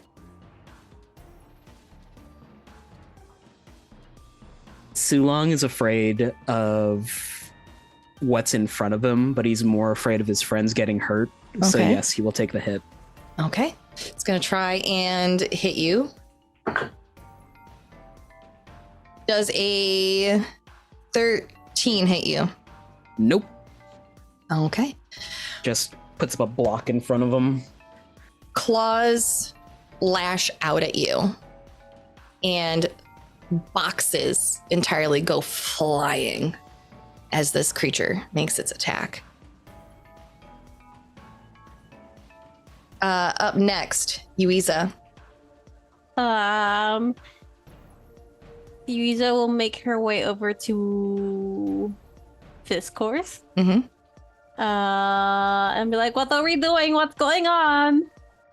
As you get up close to Fisscourth, holding this little rag doll, go ahead and roll me your wisdom saving throw again. Please don't leave me alone. I'm so scared. 15. All right. That saves as you come into its area. You see Fisscourth holding this three-eyed doll in her hands. Are we beating up this doll? Can I make a... Oh, I'm not good. Well, I'm okay at Arcana. Can I make like an Arcana check? Go for it. That's a 13. A 13? Might be something magical. You've never encountered anything like this. I think that's her full action, right? To make an Arcana check? No. Okay. If you want to take an action, you can. I count a check as a free action. Okay. Just gonna look to Fisscourth and say, are we beating up this thing? What are we doing? It's evil. I tell you, it's evil. I'm gonna hit it with a dagger, I guess. Not with a 9. Yeah, you definitely do not stab the doll with a 9. Anything else you want to do?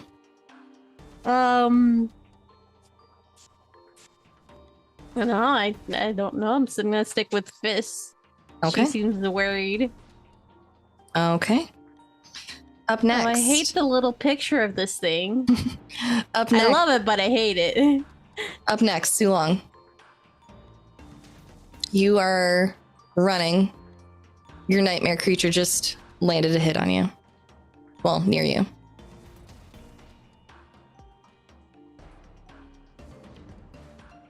is Nizmat and True Love out of like immediate danger?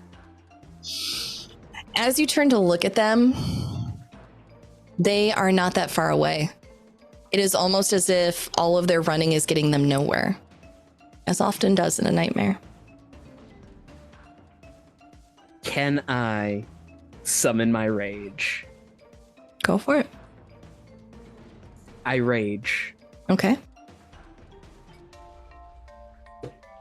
Not in anger, because to protect my friends, anime protagonist says. That's a 25. 25.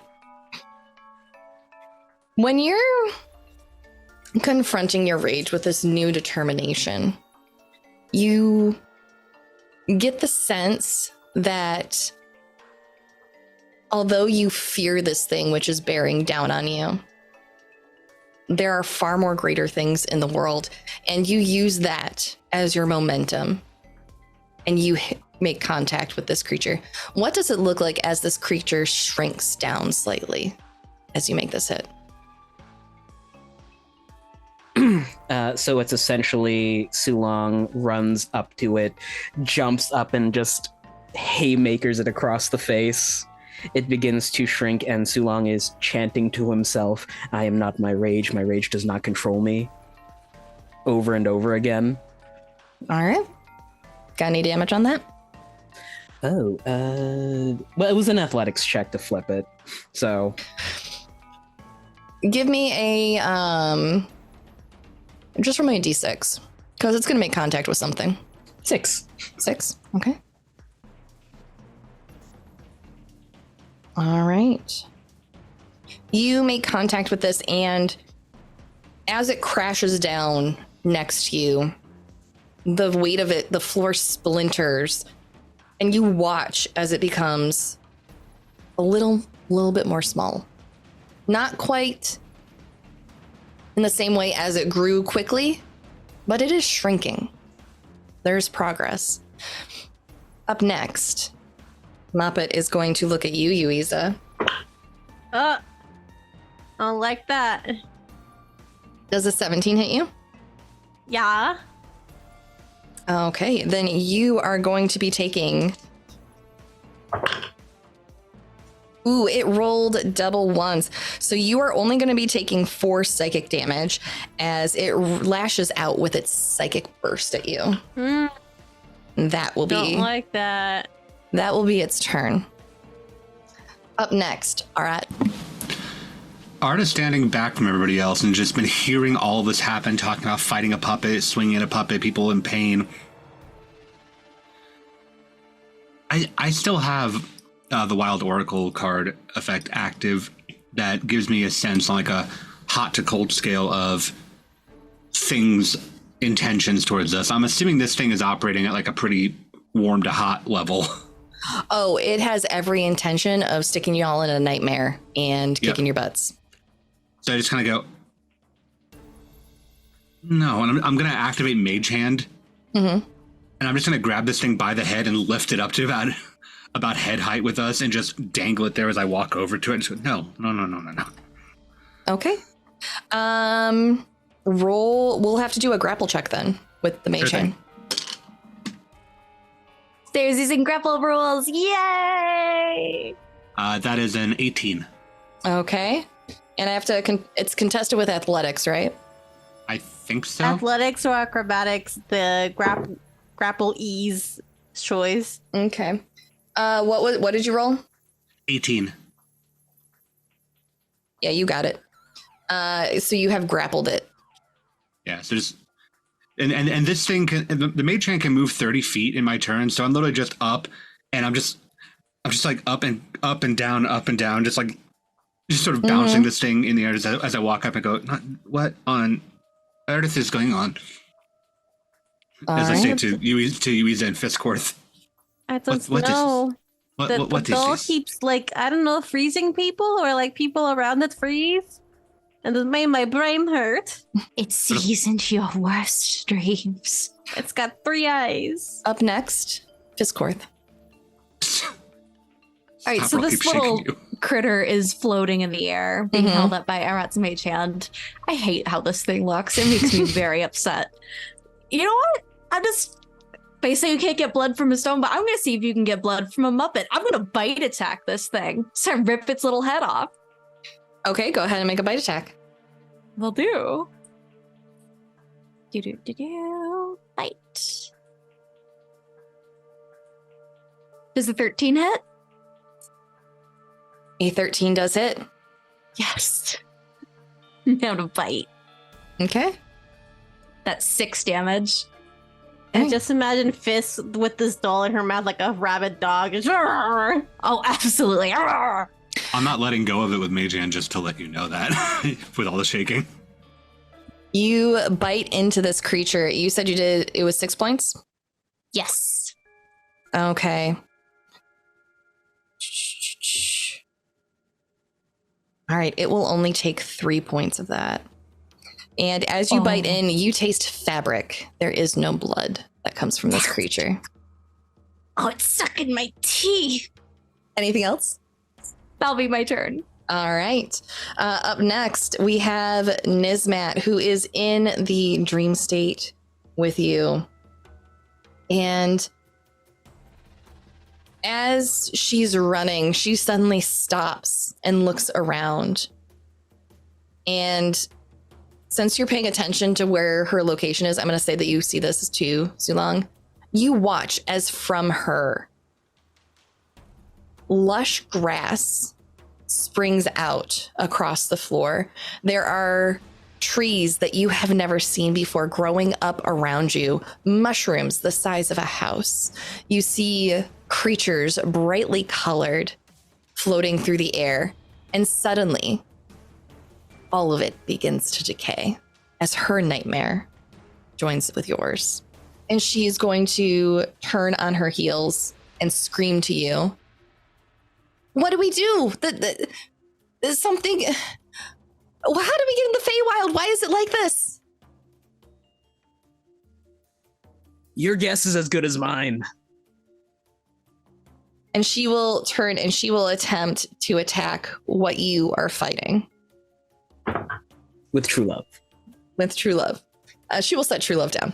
We'll call that a free action to set down true love. Let's see. That is a 15.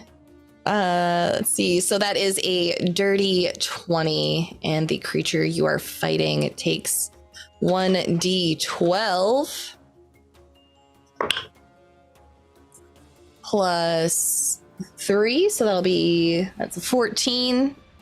And you watch as her great axe comes smashing down on it, and the rage monster that you were fighting disappears into cinders. Huh. Up next, Yuiza. I'm going to punch the puppet. Okay. I have +0 to my unarmed strike. Don't you have a dagger? Yeah, but I tried and failed.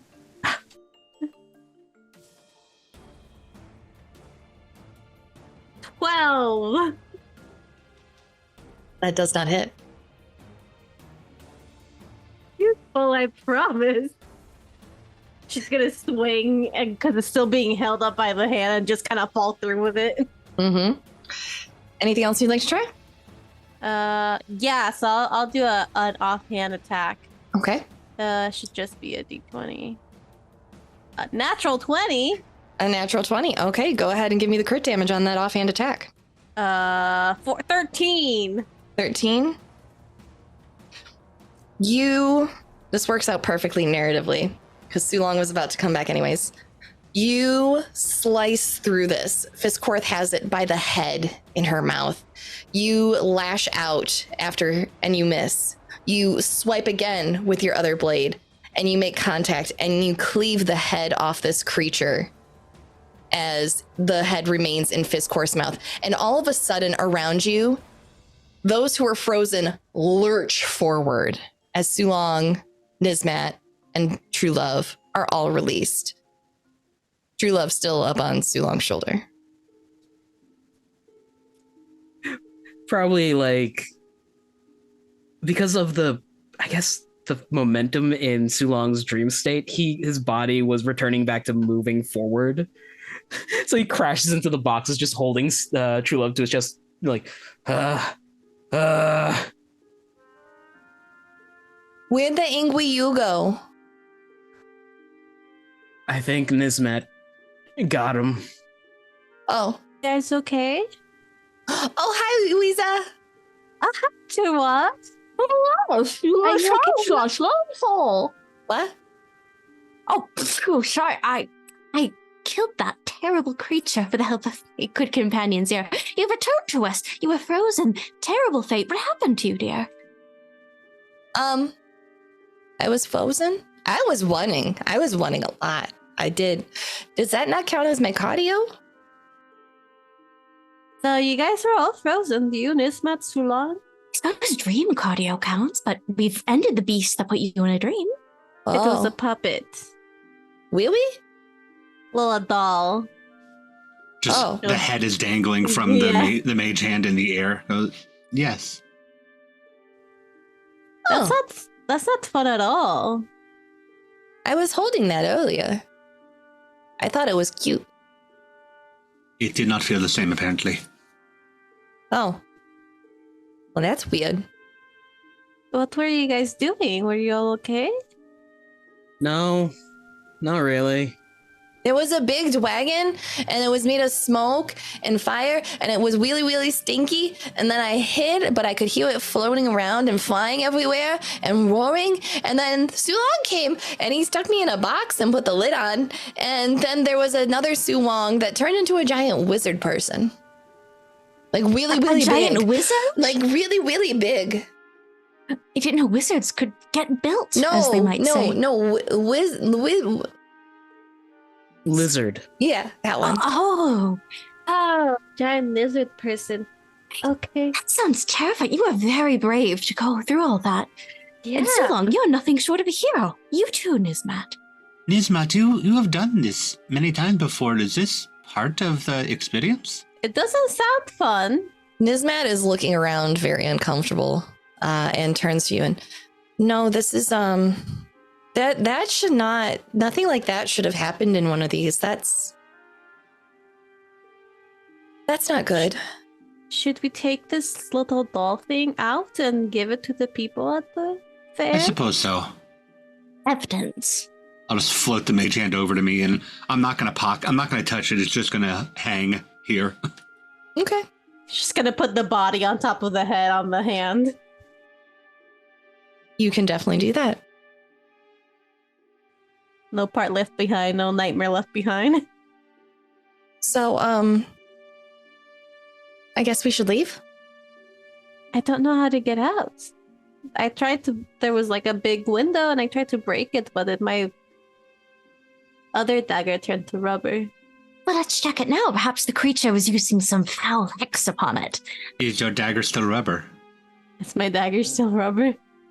You look down and your dagger is still rubber. Yeah. I Have you hope tried- it comes back. Those were new. Have you tried knocking on the exit? It's just a big window. There's no exit. Well, then maybe that's not how we're supposed to go out. Maybe the exit is in one of these boxes. Maybe. the exit is the friends we made along the way. No, that can't be it. No. Well, we have all of us now.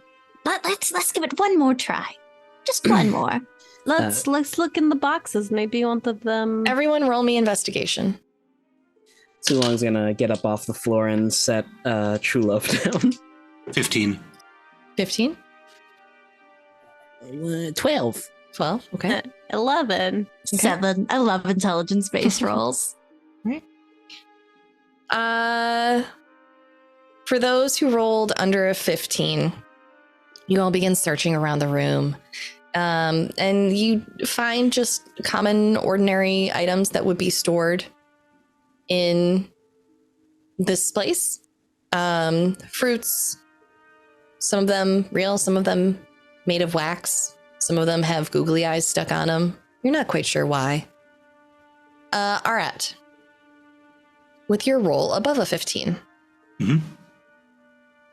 You begin walking around the room, feeling the different depictions in the stained glass windows, looking for a way out. And yes, there is the one at the end that says exit, just like Yuiza said. As you go around and you make out the images, you realize that the heads are all pointed towards the same thing.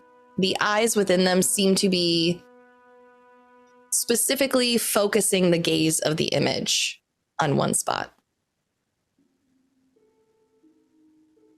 Everybody? And I'm going to just, with my fingers on a pair of the eyes, I'm going to point my other hand in whatever direction that is and go, what's over there? Turn our heads collectively. Yep. You all look in the direction that Arat is pointing, and you see the stained glass window depicting a circus tent. It's another window, but it has like a circus tent on it. I believe we were supposed to exit into the tent. Go back to where we came from. You know, Oh. that makes a lot of sense. Yeah, It does. Shall we? let's go. Absolutely. This got very weird at the end. Very weird. Lot of candy after this. I'll walk away from the stained glass window and over to the group so we can go through the circus tent. You know, this reminds me of a puzzle. You're locked in a room with only a table and a mirror. How do you get out? You saw the table in half. No, you have to look in the mirror first to see what you saw. Then you take the side of the mirror. You cut the table in half. 2 halves make a hole. You jump in the hole, and you're I out. skipped a step. And to get away from the place, you scream until you're a little hoarse and then gallop away. Sulong, I would like to go home now. I need to think about that. He has spent too much time in the dream world. I don't. What? I touched the circus tent mirror window. You go to touch it, and you feel around for where the flap of the circus tent is depicted, and your hand goes right through. I just turn back to the group and just kind of drift through it with the little puppet floating behind me. No, I'll follow. You go through, and your feet make contact with solid ground. Outside the dollhouse, unscathed. Your puppet in tow.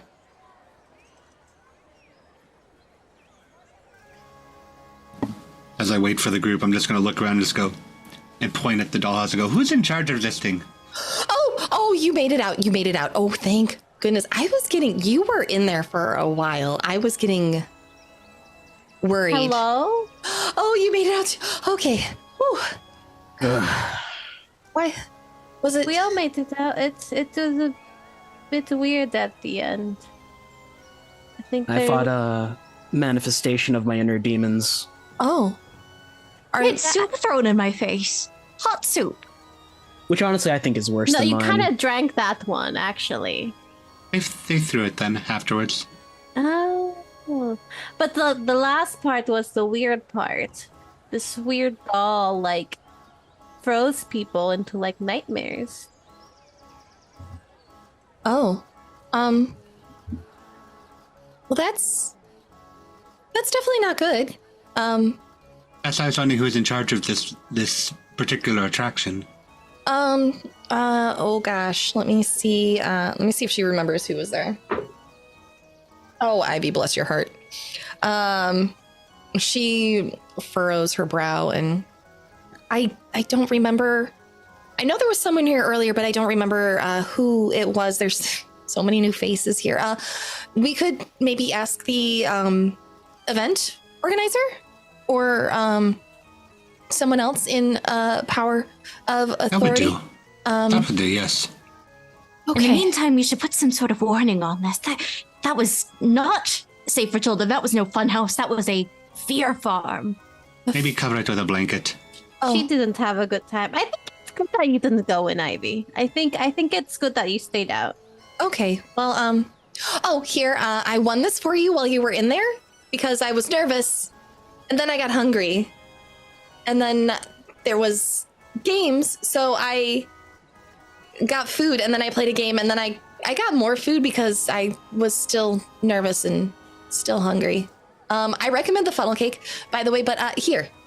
And she hands you a small box that is purple on the sides and gold on the top.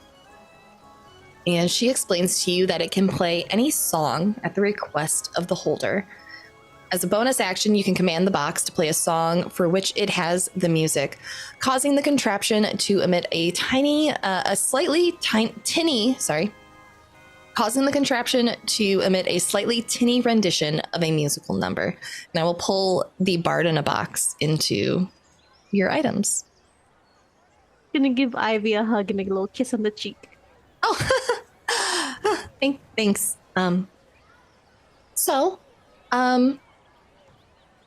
Where to now?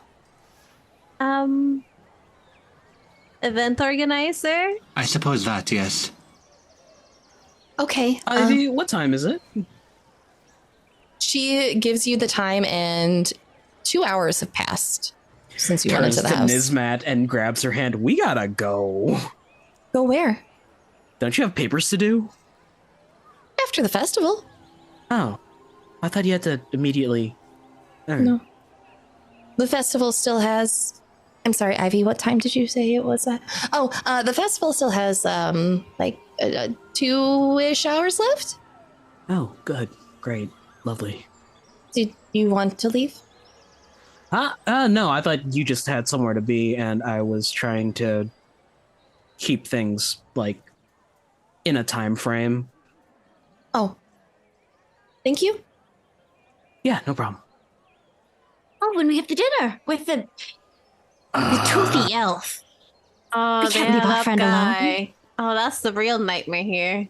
We should support her still. So yes, we will go to the event organizer with this. I'll point at the floating doll head, and then we'll perhaps reconvene. As you say that, you see taking the stage as you turn to where you last saw Theo last. And walking up onto the stage is Iggy, greeting the crowd after yet another act has left the stage, welcoming up the next act to come up. The final act of the night is Rupert, the bartender from the Pink Dragon. But you are free to go and find Theo. Go ahead. Somebody else will have to lead. Someone go ahead and roll me investigation. 21. Oddly enough, Theo stands out a little bit, wearing crisp white and a lovely pale pink. You see Theo near the tent area, walking behind the stage. Over here, guys. Just gonna make her way over to Theo and just be like, excuse me.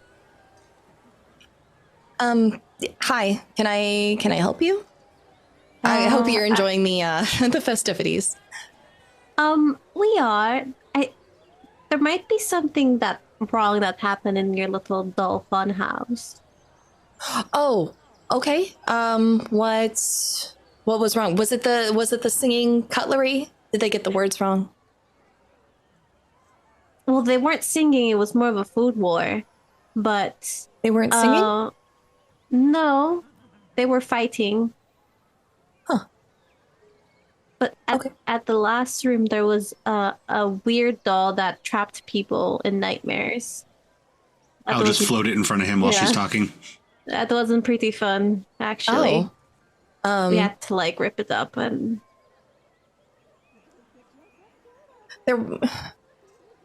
There wasn't a marionette show in the final room? no. No. Well, thank you so much for informing me. I deeply apologize for any inconvenience that this caused you. I will gladly take that off your hands and investigate what went wrong. Yeah. Thank you for Certainly. bringing it to my attention. Yeah. It seemed pretty dangerous, so I hope it wasn't anyone like trying to be mean or evil. I don't know. Maybe it's just a prank. I will go find Christina and have her investigate what happened with her house. GM, since now we're back in regular time, right as the Wild Oracle card from you is ending, can I get like that heat temperature range on Theo? Yeah. Like, is he like being like super sincere of like, oh, that's so weird. Let me take that and figure it out, or is he like nervous, like taking it? Theo is femme presenting, they them. Okay. And they're confused at most, but no ill will towards any of you. Okay. So yeah, hearing that, I just let them take the doll and go. Yes, Sorry, thank you. she, they. She. I will show you Theo's character artwork. Thank you. I'll go looking for Christina. I'm probably just some kids or something threw something in there and just got things all out of sorts. You haven't happened to see a person walking around in a jester suit with a mask and a puppet? The maze. They're not They were supposed in to be the working there. entryway. Yeah. Right. Okay. Thank you again so much. I will happily look into this. I appreciate it. Thank you. And she will take the creature in two halves from you and head off towards the maze looking for Christina, who was apparently supposed to be in charge of the funhouse. I'll dispel Mage Hand at that point, which doesn't really do anything because it's invisible, but it's gone. Someone's in trouble. Oh dear. They should be. That was petrifying. Well, at least we've maybe prevented anybody else from having to deal with that for the remainder of the festivities. Hopefully. But imagine, like, anybody else, like, if it was someone alone, like two up, they would have gotten stuck there with them. And just be a bunch of people stuck in a Let alone a dollhouse. child. Two up's not a child. No, what if it was a child by themselves? Oh, Stuck in yeah, a that would nightmare. have been, like, extra horrible because children are, like, small. Exactly. Really, if this is the sort of affair the mayor means to put on, then I hardly like him. I don't think it was on purpose. I think something happened. I do believe, Theo, that this was very confusing and not planned. Yeah. Well, we should at least go to enjoy the rest of the festival. I would like to hear Rupert and his act. Yes, absolutely. As you say that, Rupert does begin his act after announcing that there's just 1 hour left for the naming of the bathhouse. And if he you begins guys to haven't sit. entered, you should vote for me. What was your contribution? I will say I kind of took the name from a bathhouse back home because I am not a creative person. It's called Willow Waters because I thought it was pretty. Fantastic. What about you, Arat? What about me? Did you choose to name the bathhouse as well? You know, I had a thought at one point about it, but we've gone through so much today, it's completely slipped my mind. You see, I chose to draw in what is most homely to me, a cavern. The caverns. So long, you had to have come up with the name. You're so good at wordplay. What was your contribution? This entire time, Sulong has been kind of unnaturally quiet. And he just shakes out of it, turns his head to Fist. Sorry, what? We were just talking about the bathhouse. Just play. Are you feeling ill? You're just a little distracted, that's all. Well, you'll be able to sit down and eat soon. Yay. Would you like my cloak like a shock blanket? Are you going to rub it on a carpet? Yes. No, thank you. It'll shock you out of your I don't know what to call it. You're sad. Emotions. Distraction? Honestly, it feels like it's been about 3 weeks since I put that name in, so Yeah. Do you want to hear? Do you all want to hear the names that y'all sent me? if you say it, I will snap my finger and go, that's I believe the bitch. I believe yours was Willow Waters and Zach's was Steam Dreams. That's right. I did submit one. No, mine was Willow Waters. Oh no, yours is Yeah. Willow Waters. Stone Circle Spa was Stone Circle yours. Spa. Yeah. So you have the Cavern, Willow Waters, Steam Dreams, and Stone Circle Spa. Mm-hmm. All very thematic for all of us. Yeah. All right. And with that, what do you do next?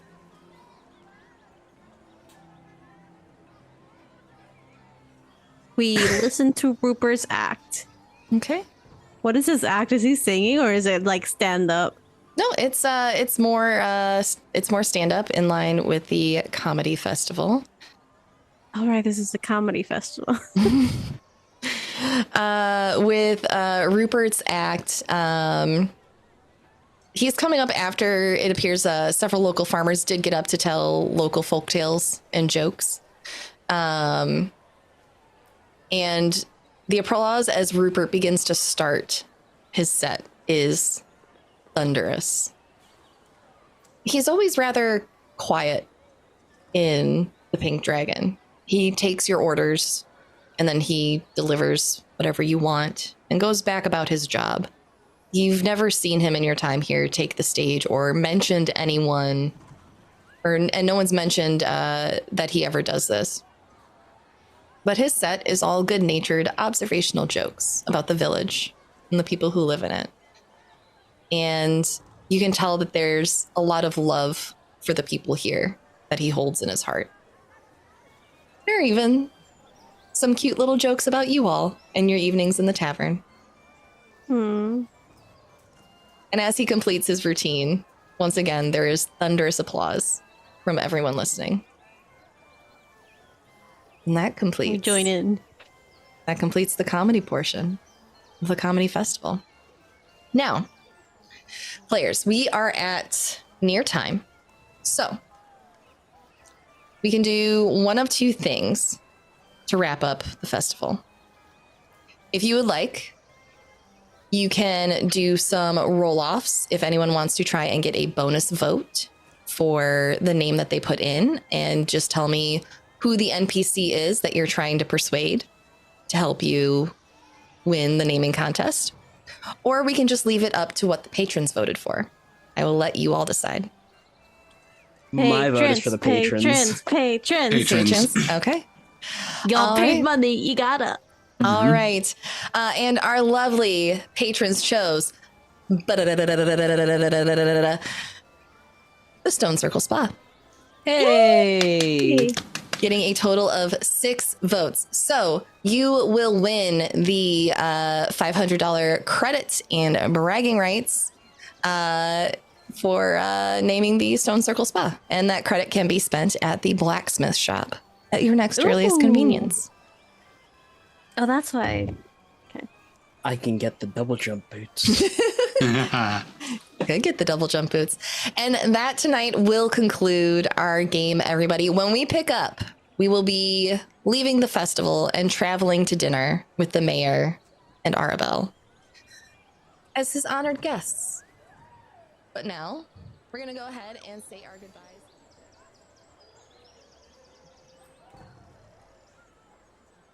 Thank you, everyone, for joining us for tonight's episode of Luck and Chaos. Don't forget to leave a review on your favorite podcast platform of choice. It really helps our show grow. Arat was played by Zachary Vaudo. Yuiza was played by Alessa Vamp. Fisscourth was played by Abby. Sulong was played by RJ. And your GM and producer today was Sara Roberts. The Luck and Chaos theme, A Twist of Fate, was composed by Sneakernet. Download it now on Bandcamp. Link in the show notes below. Check out our show notes for cast info and links to the third-party content featured in this game. If you'd like to join us for our Patreon-only after show, visit us on patreon.com/thehypegoblin. This show and others like it are made possible by the generous support from our patrons.